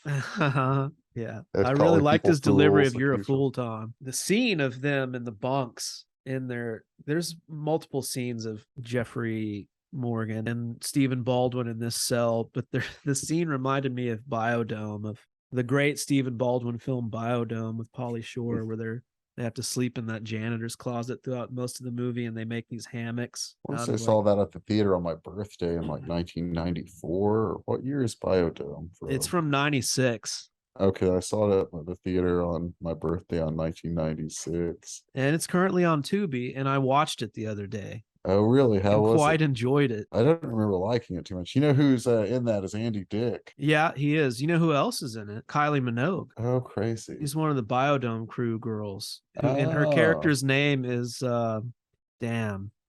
It'll come to me later. It's a fun. She has a hilarious name. yeah, Thursday A night lady I was from a looking for something Fastbender, to eat. a Fastbender character. One of his Lola, lady, not Lola. It's not Maria Catherine Braun. Bloom. It's not Maria Braun. I was eating or looking for food late at night in Santa Barbara on Thursday, or kind of at night. It wasn't late at night, but it was. And I went to this restaurant and I was looking in the window at the menu that was posted in the window of the restaurant. And as I was looking at the food, just beyond the corner of the menu into the restaurant, I could see into the restaurant. Andy Dick was in there. And I went inside and just talked to Andy Dick for a while. Whoa, how was that? He was pretty drunk and wanted cocaine and wanted to have sex with the busboy at the restaurant. I've heard many stories about him and his come-ons. And he was hanging with two people. One was like a YouTuber from Spain that I guess like had paid or something to like just like have Andy Dick stay with him for the weekend in Santa Barbara, and was funding this whole night out thing, and was just like, and it turned out I was on camera and I didn't realize it because the guy was doing a live stream of hanging out with Andy Dick at this bar on his cell phone on like a stand, and I didn't notice it at first. And after a while I was like, oh wait, I'm on like fucking YouTube right now talking to these guys. There was also like a girl off camera with very dark circles under her Uncle eyes. Fester circles. Yeah, it looked like she was living a not very healthy lifestyle, and she was nice though. Yeah, it was interesting. But yeah, For it a looked minute like there, Andy Roy, Dick. And Andy Dick was told the guy that I should tell him, or he's very angry at you for exploiting me like this or something like that. And I was like, yeah, I'm real angry. In the middle of your story, I thought you were telling me another one of your dreams, which has been a new feature in the last few episodes of Eric Roberts podcast. No, this was reality. Talking to the old Andy Dick, and I asked him if he remembered on news radio when he asked Jimmy James, played by Stephen Root, if he was Doobie Keebler. Just Okay. how his character Matthew remembered DB Cooper, and he didn't remember. Christ only wants to deflower 5 virgins. I mean, aren't we supposed to share? You're a fool, Tom. In the film Biodome, Kylie Minogue's character's name is Dr. Petra Von Kant. Oh, Henry Gibson is also in the film as Dr. William Leakey. yeah, I like Henry Gibson. I would just recommend Biodome for just a nice, fun, dumbass comedy. Maybe I'll watch that. With some good 90s vibes. It's weird that came out the year after The Usual Suspects, which would have been Steven's high watermark of his career. Yeah, or at least like it was really a breakout part for him for getting bigger parts, which I guess he's the second lead in Biodome. Yeah, him and Pauly. And Pauly Shore was riding high then. Yeah. Well, back to the plot of Six the Mark Unleashed. We have a mess hall scene where Tom is trying to get a message out to Jessica, his ex-wife, and he's coming up against some resistance with the guards. I didn't study this too closely. See, I thought this might have led up to the escape being something that actually had stakes, but I don't know. We see a Bible study being led in a cell by Luke, and Jerry starts to become receptive to the message. Old, impressionable Jerry, Roy. He's starting to warm up to this Bible stuff. Yeah. There's a lot of questioning in the movie about what the difference between God or Jesus and the leader is. They both seem the same to people. And Stephen Baldwin points out the major difference is that the leader is evil and you'll go to hell if you follow the leader, but the Holy Spirit is good. Yeah. Also, a really hilarious part in this scene is Brody, who is, a simple car thief, referencing philosophers like Pascal and Hume. Remember all that? Oh, this is one of the other funny, like, Stephen Baldwin being a dick scenes in the movie. Like, Stephen Baldwin's character. Okay, so Stephen Baldwin's character always knows stuff that's going to happen. He's getting messages from God. It's like he's psychic. He gets psychic messages from God about stuff that's going to happen. So he always knows things. Like, he knows who Jeffrey Dean Morgan is before he talks to him. He knows, like, that he's not going to get away from his fate of being guillotined. end in the movie. Stephen Baldwin is going to die in the prison. But this is the part I was talking about that was kind of transcendental or something on some level, where Stephen Baldwin is asking what something means, and Jerry's like, well, it means like you can see God in nature and stuff. That nature Oh, is yeah, proof yeah. of God Yeah. and also people. And he's like, that's right, you're right, Jerry. And then Brody's like, no, that was the fact that you could prove God through nature was disproved by Hume and Pascal. And then Stephen Baldwin says, but Pascal was a Christian. I'll bet you didn't know that, Jerry, which means that you don't know very much at all. Yeah, and this yeah, it's so weird. You don't know much at all, do you? So, like, it was really weird.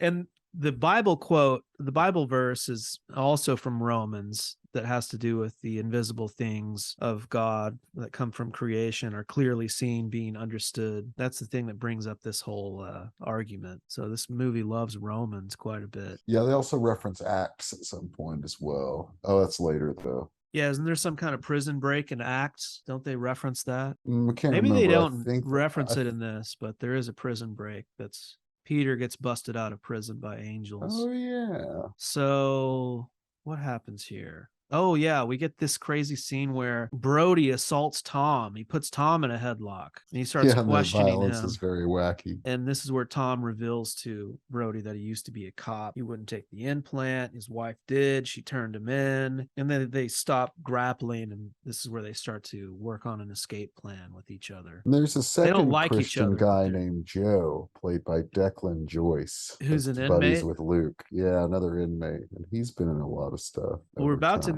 meet another inmate named Lewis. And in one of the next- things he was in, this guy Declan Lewis, and what is Declan the real first name of? Elvis Costello. That is correct. Wrong, Bono. It's also Declan Joyce was in the Elvis from Space movie that had Martin Cove in it. Oh, wow. From what year? Pretty recently, 2020. Okay. Martin Well- Cove was in 2 Elvis from Space movies, but I think Declan Joyce was only in 1.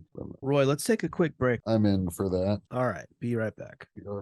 Meanwhile, far away in another part of town. My wife's like, what's so funny? I'm your boss. We can send you back. Because that's how you think when you don't know the Lord.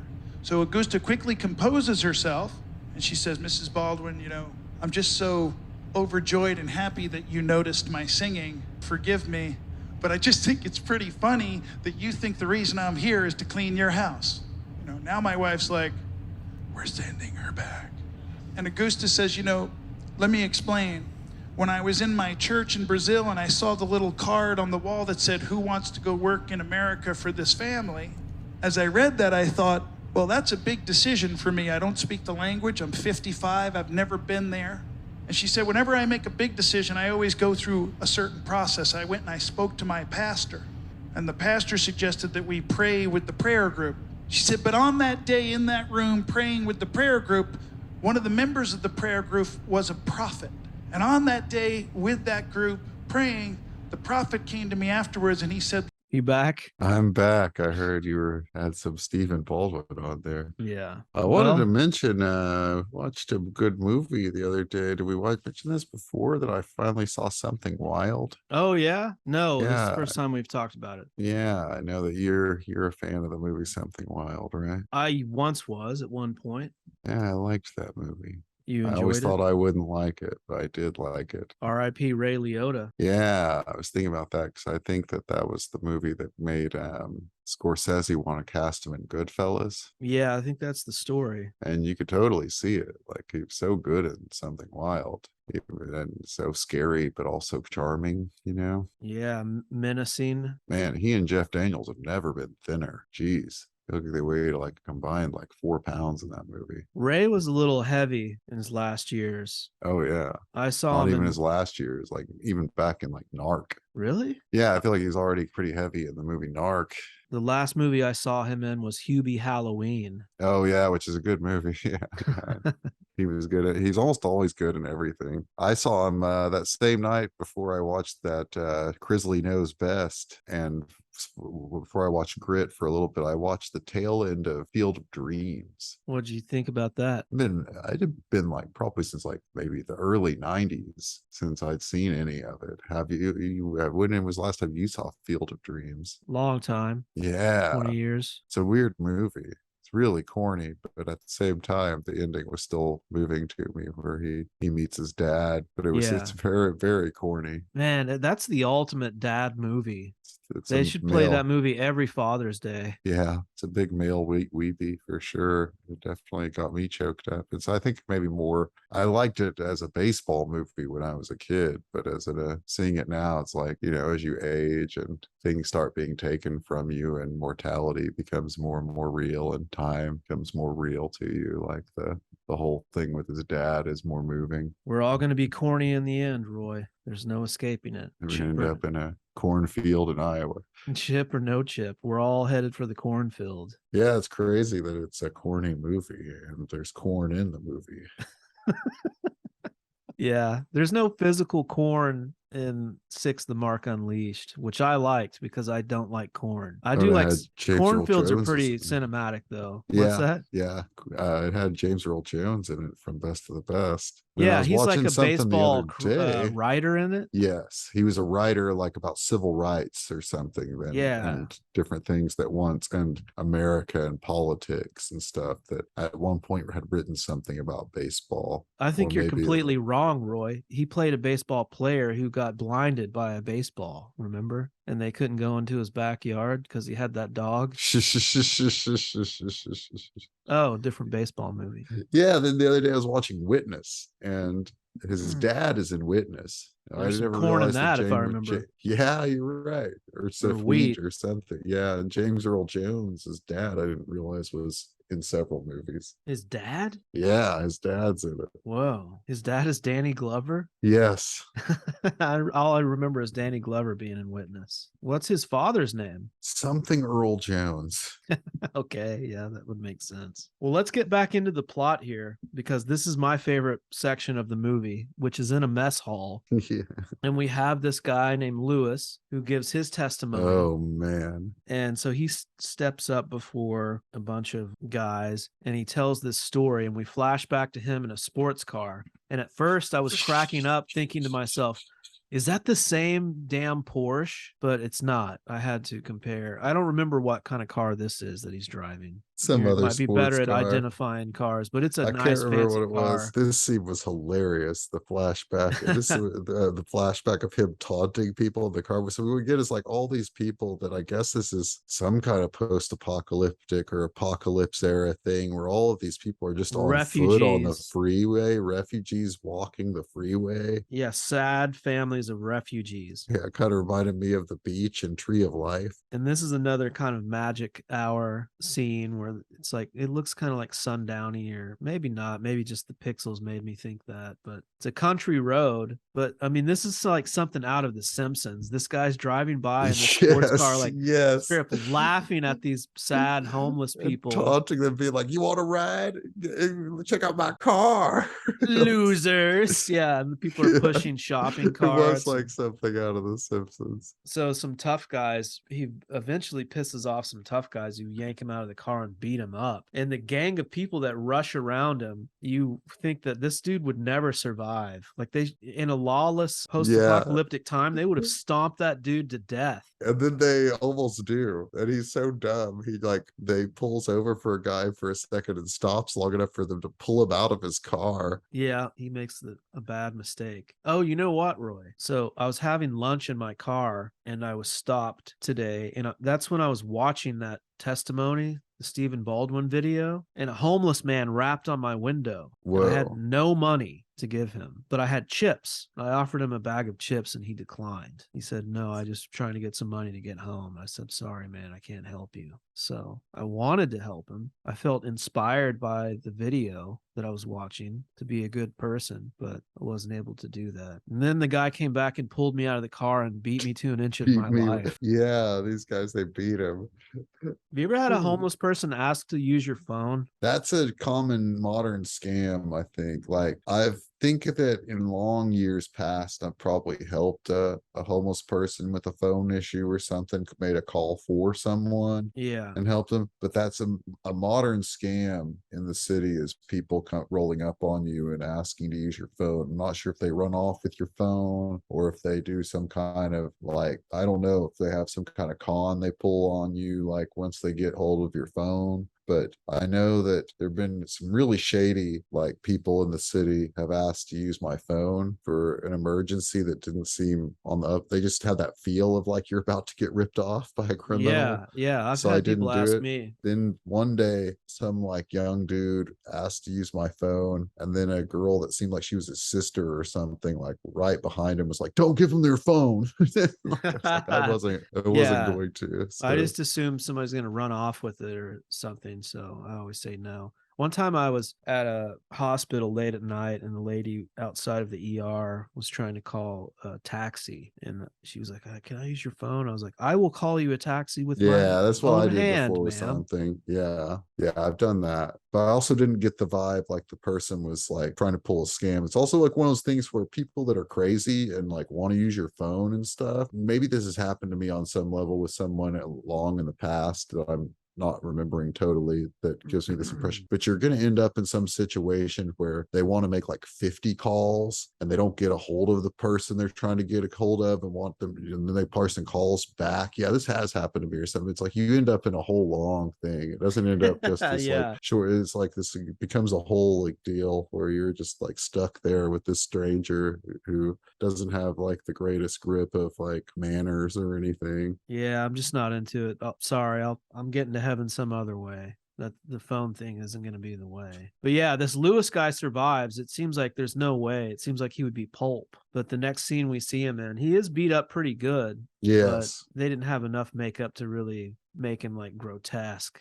Not like Uncle Fester. Yeah, I mean, we watched something recently where they really like they used some insane makeup to make the beat up guy just look almost like you don't even want to watch it. I don't remember what movie it was, but this Lewis guy's beaten up pretty bad. And then Elijah Cohen shows up. Isn't he propped up against a tire? There's this massive tire that I'm not sure maybe if it's a tractor it's tire. just in the background. Yeah, it's really big. I was distracting me. Yeah, I guess it's just supposed to make you think about his car that's not there anymore. So this Elijah guy shows up. How about this actor? This is the only thing I think he was ever in. Yeah, he was a producer on this film. So he's one of those kind of guys. Kind of like that couple of those guys that were in Six Gun Savior. And he looks pretty spooky. His name is Cosimo Michael Acapinti. He has a pretty crazy soul patch in it. Yeah. Which signifies that he has a soul. Or as my notes say, Elijah has a soul patch, or as I call it, the mark of the best. So Lewis says that he led him to the Lord right then and there. And Lewis cries into Elijah's bosom, and they pray together, and he confesses all of his sins. And he says before the men in the mess hall, he's like, I confess the things that I never told anyone. So who knows what the hell this guy did in his life, besides laughing at homeless refugees. But then he explains that Elijah disappears. He vanished before his very eyes. Remember this, Roy? Yes. And he's like, so he like walked away. He's like, no, he vanished. Yeah. The next thing we see are Luke and Tom in their cell. This is where we get some of but don't we get the thing where did you mention how like Elijah vanished while Lewis was like quoting from Psalms, that we didn't realize in the moment he was quoting Psalms, and he has that long monologue where he's like looking at the sky and quoting Psalms? No. It was very wild, and his acting was so bad. This guy Troy Winbush was terrible as Lewis. Troy And Bush. what's funny is that if you look at his career, he's been in tons of stuff, even to this day, like dating back to the movie The Principal. Yeah, I didn't He recognize him. He was in Bonfire of the Vanities. He's been in, I didn't recognize him either, but he's been in tons of stuff. But he like is not good in this. No, he's not. He was laughable. Yeah, he's pretty bad when he's laughing at those people. He's bad when he's doing the Psalms quoting. Yeah. He's really bad. Yeah, there's also stuff where he's like, my grandma told me about Jesus, but I wasn't really trying to hear it back then. We get like a nice, Lewis kind of takes over the movie here for about 10 minutes. Yeah. It feels like we get a nice little chunk of the He's story definitely here. more of a character than Dallas. Yeah, true. He gets more screen time than Eric. So now we see Luke and Tom in their cell, and this is where we get the Stephen Baldwin psychic power stuff, where he explains that he knows that Tom wants to kill Elijah. He knows they're going to try and break out of prison. This is where Tom Lewis, beats he tells him up. them he never knew joy before he joined Christianity in prison, and regrets that he wasted all of his life before he was in prison. Right. And this was a big scene for the conversion, not just introducing Elijah, but the conversion of Jerry, witnessing. Oh yeah, he's in Lewis's the scene witness. and he's watching intently, really getting inspired Lewis by it. calling everybody his brothers and talking about how he's going to be executed, and like he's like, I'm not going to be at our next prayer meeting. Yeah, man, this is some straight up night walk stuff happening here. For sure. So yeah, like I was saying, Luke and Tom in their cell talking about stuff. This is the scene where Tom beats Luke up. Yes. And it's for the part where he gives him the crazy uppercut that looks really cheesy. What is it that Stephen Baldwin says here? I forget, that pisses him off. Something about maybe his wife or something. Oh, that his wife is with another man even in that moment or something. And Yeah. something happens. He's like, you really do love your wife, don't you? I love how you right now. Yeah, I love how you zeroed in on Luke's character being so mean. He's a really jerky guy. Yeah. He's a real really jerk. Funny. Yeah, he's kind of like, I guess, in a way, Elijah's the big Christian in the movie because he's like the prophet leader guy. But really, the Christian we're most like deal with in the film is Stephen Baldwin as Luke, and he's really mean. He has a crazy hairstyle in the movie too. Like half of it is slicked back, and the other half is combed down. In a weird, not in a very good configuration. And he it's wears very glasses, strange. and in the first part where he's in the movie, like the pixelation was so bad that sometimes I would think I had just imagined that he was wearing glasses. But then they'd have a close up and he'd have them on. I'd be like, oh no, he is wearing glasses. Oh yeah. Yeah, he kind of reminded me of the guy, the Islam, Nation of Islam guy in Malcolm X. Oh yeah.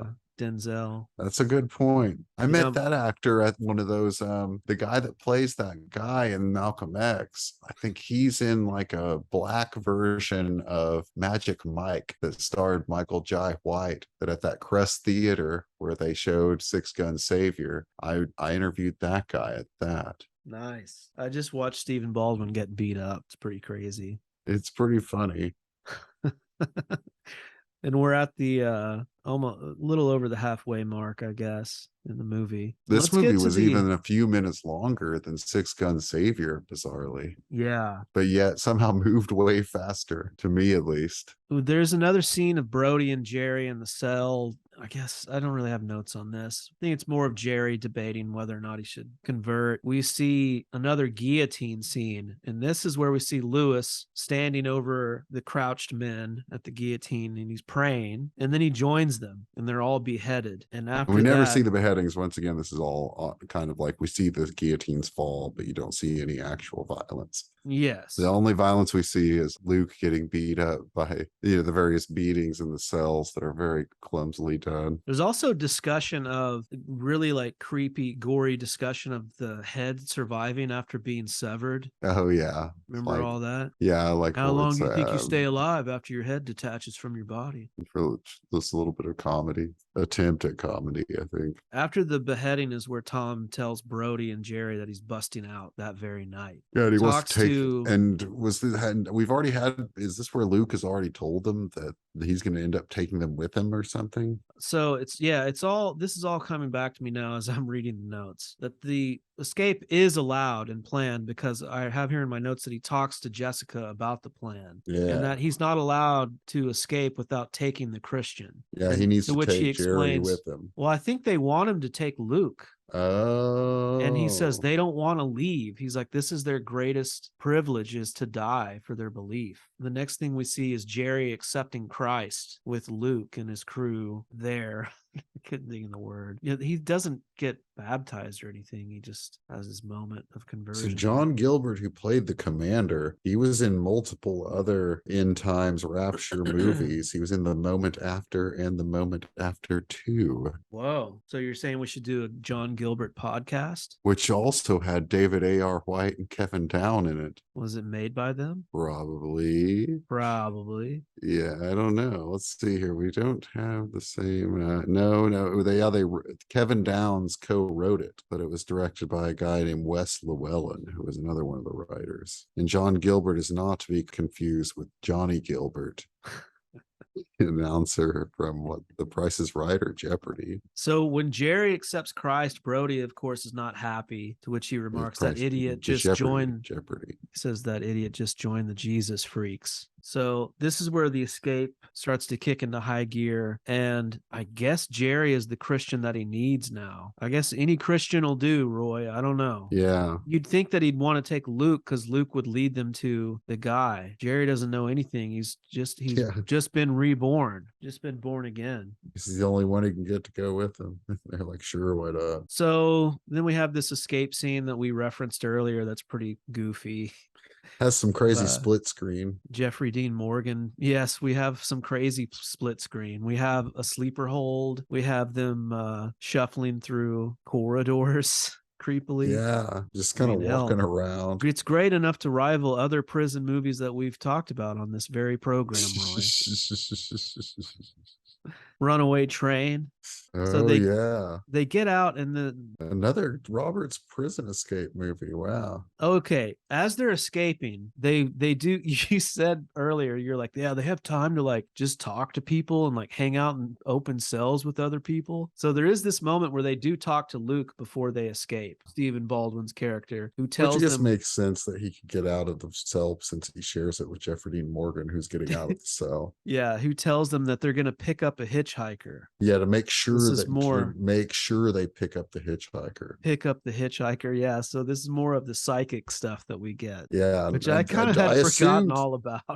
I assumed that the hitchhiker was going to be Elijah, since none of them knew what Elijah looked like. Yeah, me too. But it's not. It's not. But I think that they do that on purpose. Yeah. Oh, yeah. Maybe so. Maybe that is good misdirect. Do you know that Johnny Gilbert is 94 years old and I think still announces Jeopardy? We saw Jeopardy live. Yeah, we saw Jeopardy live at a crazy time with Johnny Gilbert. Yeah, Johnny Gilbert was there, of course, but also one of the contestants on that Jeopardy we saw was Ken Jennings in the time, because they pre-record Jeopardies. That's right. It was in the time when Ken Jennings was like already like a mega champ, but he hadn't, I don't think any of the episodes with him had aired yet. So nobody knew that he was going to become this mega champ. And nowadays he's the co-host of Jeopardy. Yeah. Well, he was one of the fill-in guys. I don't know who the main, because after Trebek died, they rotated a bunch of different people. Yeah, but now they settled on Mayim Bialik and Ken Jennings rotate as the two permanent hosts now. They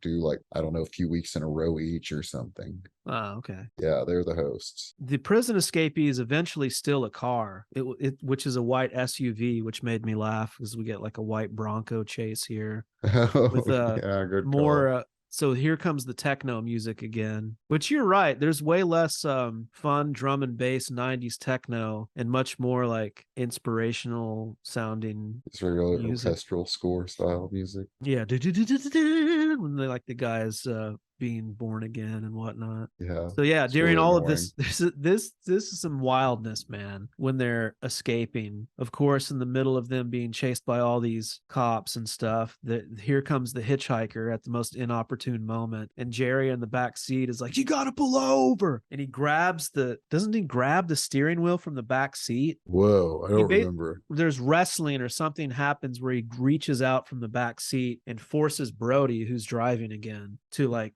skid to a halt over by where the hitchhiker is, and Brody's like, are you trying to kill us? And then they see this cloaked figure which doesn't talk, it's just standing there silently, and the cars fly past without noticing them through some kind of magic, Roy. Like, or maybe magic. What's crazy is that they were supposed to escape, so why are they being chased? And then Jeffrey Dean Morgan seems like he knows they're not going to get caught by the chasers. And so to fool the other people into believing that it's real so they can be led. Yeah. And Elijah. So does Jeffrey. So like, I thought it was miracle magic. Thanks a lot. Is it Mr. Logic and Facts? It's confusing in the movie of whether or not it's like miracle magic, or if but it also does seem like Jeffrey Dean Morgan knows they're not actually going to get busted by that car. It's a good question. Yeah, I mean, it probably is facts and logic in this scene, but it's still confusing. Yeah, the Jerry in me believes, because of just the way that weird cloaked figure looks. And why wouldn't he tell them that they weren't going to get busted? He's like, why did you think? He's like, we're not going to get busted by that car. I think he needs Jerry to remain naive, and because he's the connection now, because Jerry's the believer. He's the one that's going to take them all the way to Elijah, because the other two refuse to convert. That's my thinking. I don't know if that's the filmmaker's thinking. I just don't know. Hard to say.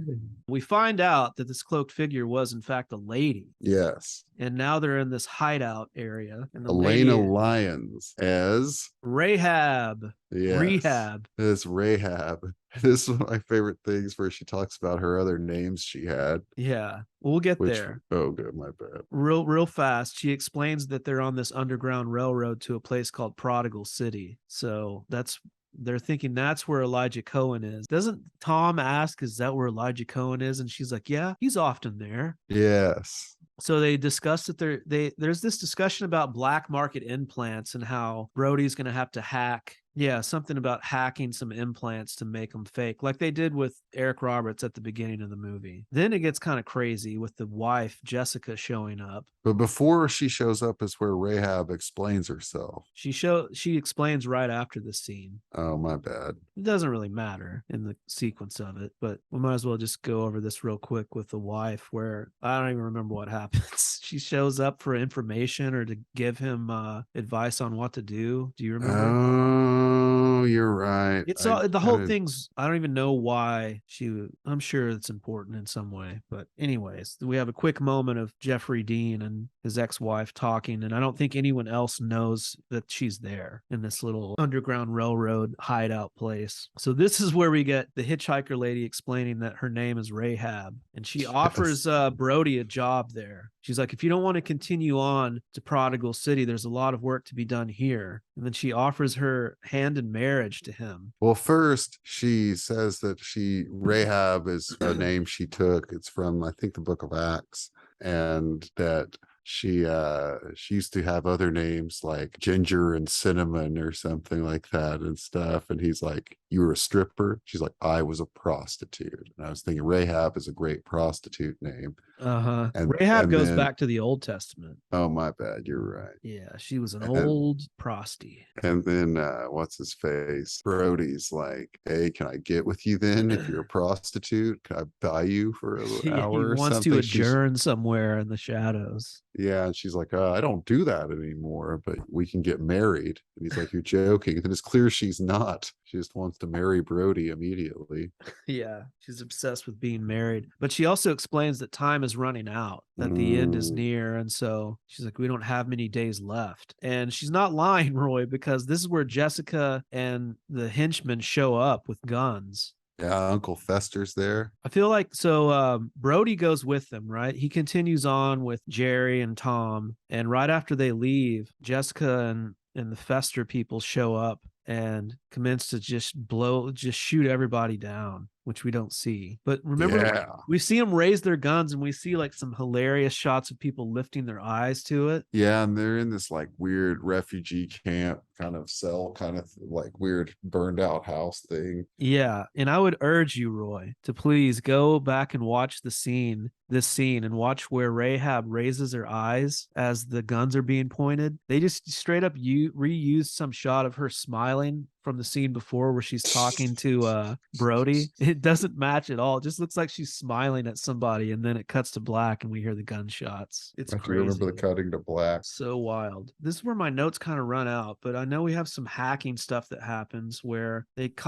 basically concoct this scheme to hack all of the chips, but in order to do that, they have to be like where the headquarters is. Yeah, they go to like the community headquarters, and this is where the guy uses the ice scraper to scan their hand of their fake hand chips that Rahab gave them. And they also, the guy who looked really funny, that was the door guy. He reminded me of Andy Richter or something. Doesn't Tom just like hold someone hostage all the way up to the very like top of the maybe, but we also chain? Like we hear about the mark of the beast earlier being in people's hand and in their head, that the people that were unblemished. This is where we start to see, maybe we've seen it earlier, but that some people have the mark also on their forehead. Right, double marks. This guy that lets them into the thing has the double mark. And this is an interesting building where they had the headquarters. Kind of a neat looking building. Wow. Very fancy.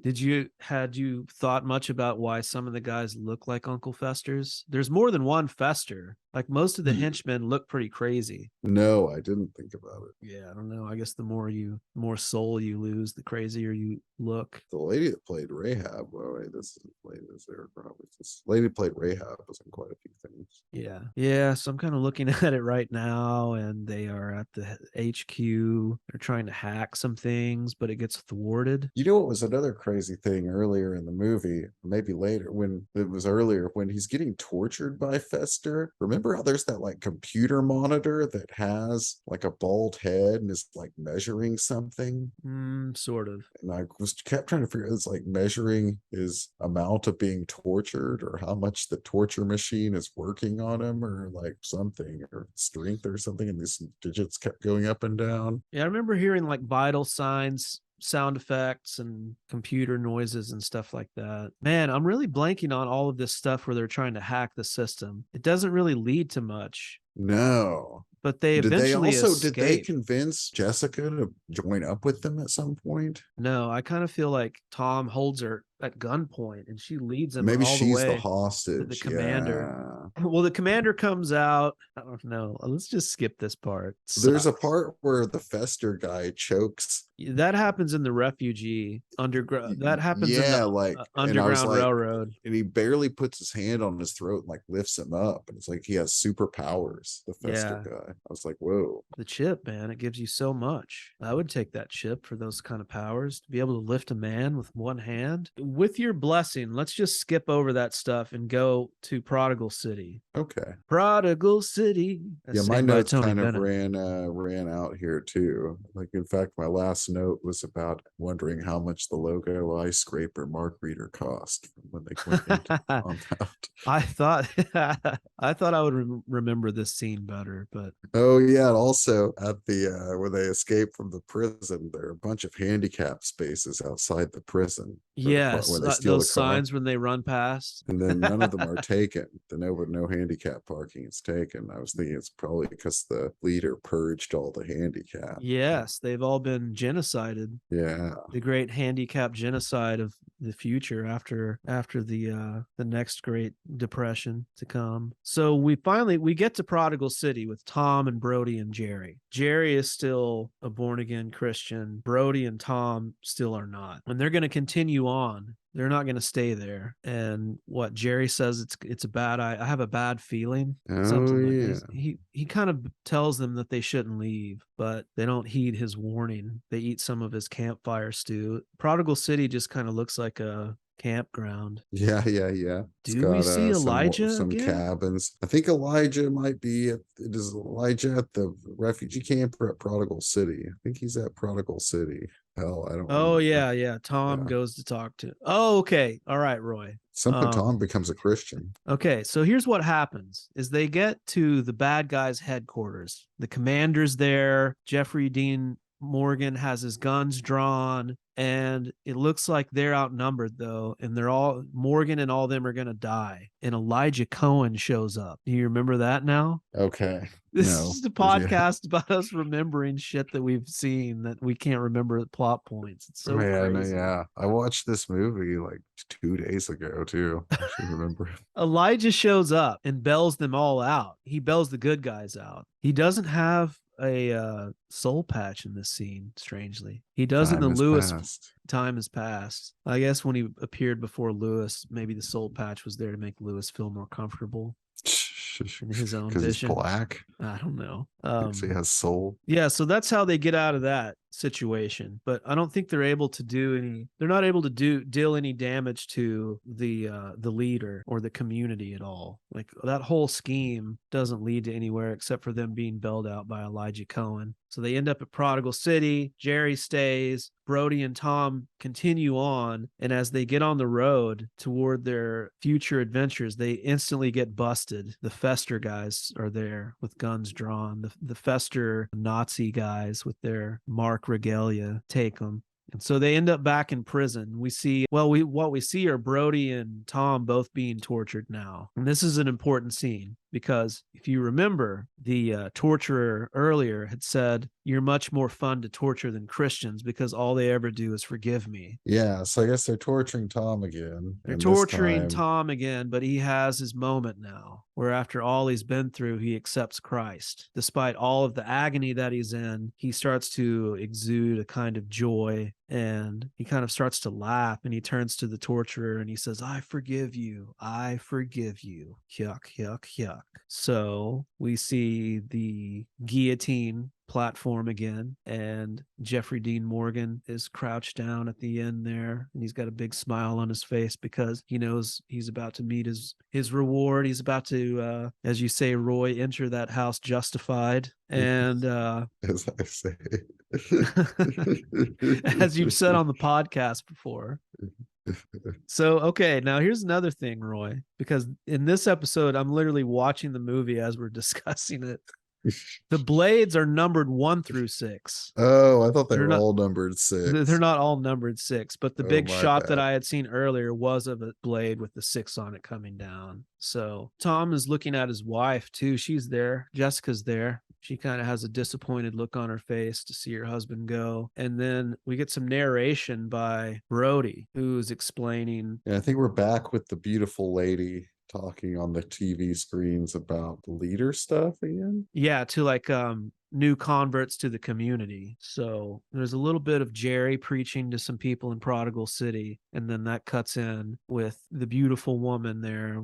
She's like a floating head coming out of a cube, and she's explaining all the good stuff that's going to happen. And Brody's narrating, and he's like, "I remember Elijah Cohen. I remember him telling me about Jesus Christ. It's like a dream, a dream from long ago, and it's fading because I have no choice anymore. And I made the wrong choice." Yeah. He says it was the last free choice he made was wrong. Yeah. So it ends with Brody. He takes the chip, and it ends on a close up of his face turning to the camera and staring directly into the camera, directly into the audience. So this was a big year for the Robertses because this was the year that Emma Roberts' TV show Unfabulous began, which had 41 episodes. All right. Yeah. So her career just really kicked off like in the 2000s. Yeah, this was the first year of her TV show where she played Addie Singer. And a few IMDb trivia facts about the show Unfabulous, that the studio where Unfabulous was taped was said to be haunted by a ghost named Charlie. All of the show's episodes are told in flashback, much like this movie was, and that the three lead characters were all right-handed on the show. Interesting. Which is like the least interesting fact ever. And Julia Roberts, she was in the movie, the Mike Nichols movie Closer in 2004, and she was also in Ocean's 12 in 2004. What was Eric up to outside of Six the Mark Unleashed? Well, he had a light year in that he was only in 5 things. He was in Border Blues, which I think we've is a movie, the movie with Gary Busey that we think about watching on. It's on YouTube sometimes. He was a voice on the TV series Justice League Unlimited. He played a character named Maximus Powers on Miss Castaway and the Island Girls, which is a spoof combination of Castaway and Miss Congeniality, Planet of the Apes, Love Boat, Gilligan's Island, Sixth Sense, Jurassic Park, and more. Huh. Okay. Which apparently Michael Jackson is in as Agent MJ.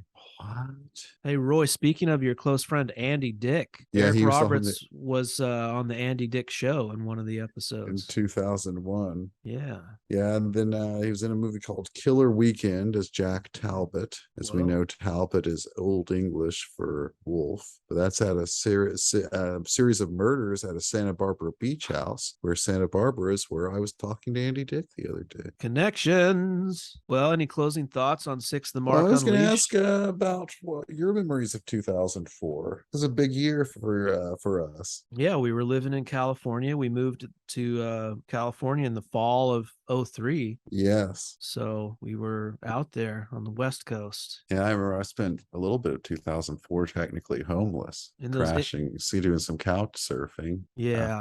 After I lost my school funding due to not being able to pay incredibly high loan rates or get a loan. All of your roommates moving out and abandoning you? Yeah, including you. I'm sorry, Roy. I Do didn't you have any forgive me? money. I had to get a job, and before I got a job, like I was living on Laramiah's couch at his grandma's condo, or his grandma's house. I guess it wasn't really a condo. She had a condo, but that wasn't it. And his grandma had this house in Silver Strand in Oxnard, and there was like an adult man child at the house next door that would sometimes fling dog poop at their upstairs window or something from his upstairs window. Gross. And then, like, I guess one night his grandma was out of town, and Laramie and I were like smoking cigarettes out on the balcony. And apparently one of the cigarettes, like, we were putting them out in like this flower garden bed up there on the balcony, and one of them like set the entire balcony on fire and burned it down. The fire department had to come out or something, but maybe we like left and went somewhere and came back and it happened or something. And Laramie hit me up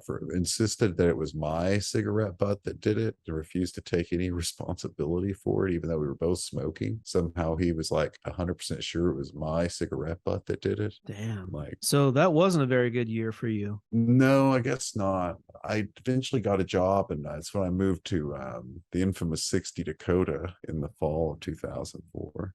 Yeah. Well, I don't have much memory of. I definitely did not know that this movie existed. That's what I'm trying to say in the year 2004. What were some of the big movies of the year? We had, this was in the time of like, I don't know what was going on. The Hurt Locker, Crash. This was a bad era for movies. This was a good year for Val Kilmer movies, because this was the year Spartan and Wonderland came out, I think. This was $1 Million Baby time. Wow. This was, of course, The you got Machinist. Harry Potter franchise was like all the rage in this time. The Passion of the Christ came out in 2004. Another faith That's film. when I fell asleep in. The Day After Tomorrow. That was a massive hit. The good movie Layer Cake. Troy. Collateral. Ocean's 12, the sequel to Ocean's, what's the first one? I don't know. Was Julia Roberts in that? Yeah, Julia was in it. That was one of her 04 movies. Aviator? Alexander. The Aviator was 04. The Girl Next Door came out this year, which I think had maybe one of the ladies that was in this movie was in it, maybe. The beautiful girl from this movie was in Girl Next Door as well. Sideways, Life Aquatic, Hidalgo, starring Viggo Mortensen. We're talking about like people we age, and it seems crazy how old people are. Like Viggo Mortensen is like 60 something years old now. Yeah. And Emma Roberts is like over 30. Well, how old is Jeffrey Dean Stanton? 60? Jeffrey Dean Stanton is, Jeffrey Dean Morgan? is long dead. Sad. Sad. That's a good question. He's 56 years old. Yeah, that's not. Imagine this is the only faith film that he made. I don't think I he don't know looked about back. his personal faiths. I don't either. Oh, he was on an episode of VIP, as was the lady that played Beautiful Woman in this. Well, I don't really have anything else to say. Are we going to do No. Raggedy Man next? Maybe we'll have to discuss that. Okay. Would you ever marry a woman named Rahab? I'm not sure I'd marry a woman not named Rahab. No. What if her name was Rahab McIntyre and she was a Christian country music singer? Rahab McIntyre. No. Well, all right. I have nothing else. I'm spent, Roy. I feel like I'm straight up been beheaded by a guillotine. This film made me question my faith many times. Whoa. Yeah. It's not a very Not a very effective faith film. it's not very effective. I don't know. I wonder. I feel like it's more signaling to people that are already in this world. Well, what's crazy about these faith films like this one, and I remember this about Omega Code, is that in some weird way, like they make me not want to be a Christian. They just seem so off base and weird and make Christianity seem like it's for nuts. Mm-hmm. Yeah. I mean, like they feel more culty than real church. I have my convictions in my life, but Brody comes out being, except for his choice in the end, I guess, being kind of the most like sensible guy in the movie. Yes, which is odd. Yeah, that is pretty weird. You're right. He does. I mean, in Dallas. In the end, Tom gets tortured into accepting Christ, and Brody gets tortured into just being like, fuck it, like, don't torture me anymore. I'll join your community where I can be polyamorous and live over 200 years. Like, screw it, I don't really believe in God, so I guess I'll just take the deal. But he is full of regret at the end because he knows, Roy, he knows it was the wrong choice. But still, throughout the whole movie, he's the kind of the most level-headed. He sure is. Much he's to not think mean about. like Luke. I think he's kind of mean. What about, we missed the part where when they're in their cell, Jerry says to Luke, "You're not the boss of me." I don't remember that. Yeah, at some point. I couldn't hear it through all the pixels. Okie dokie. Well, we'll see you next time.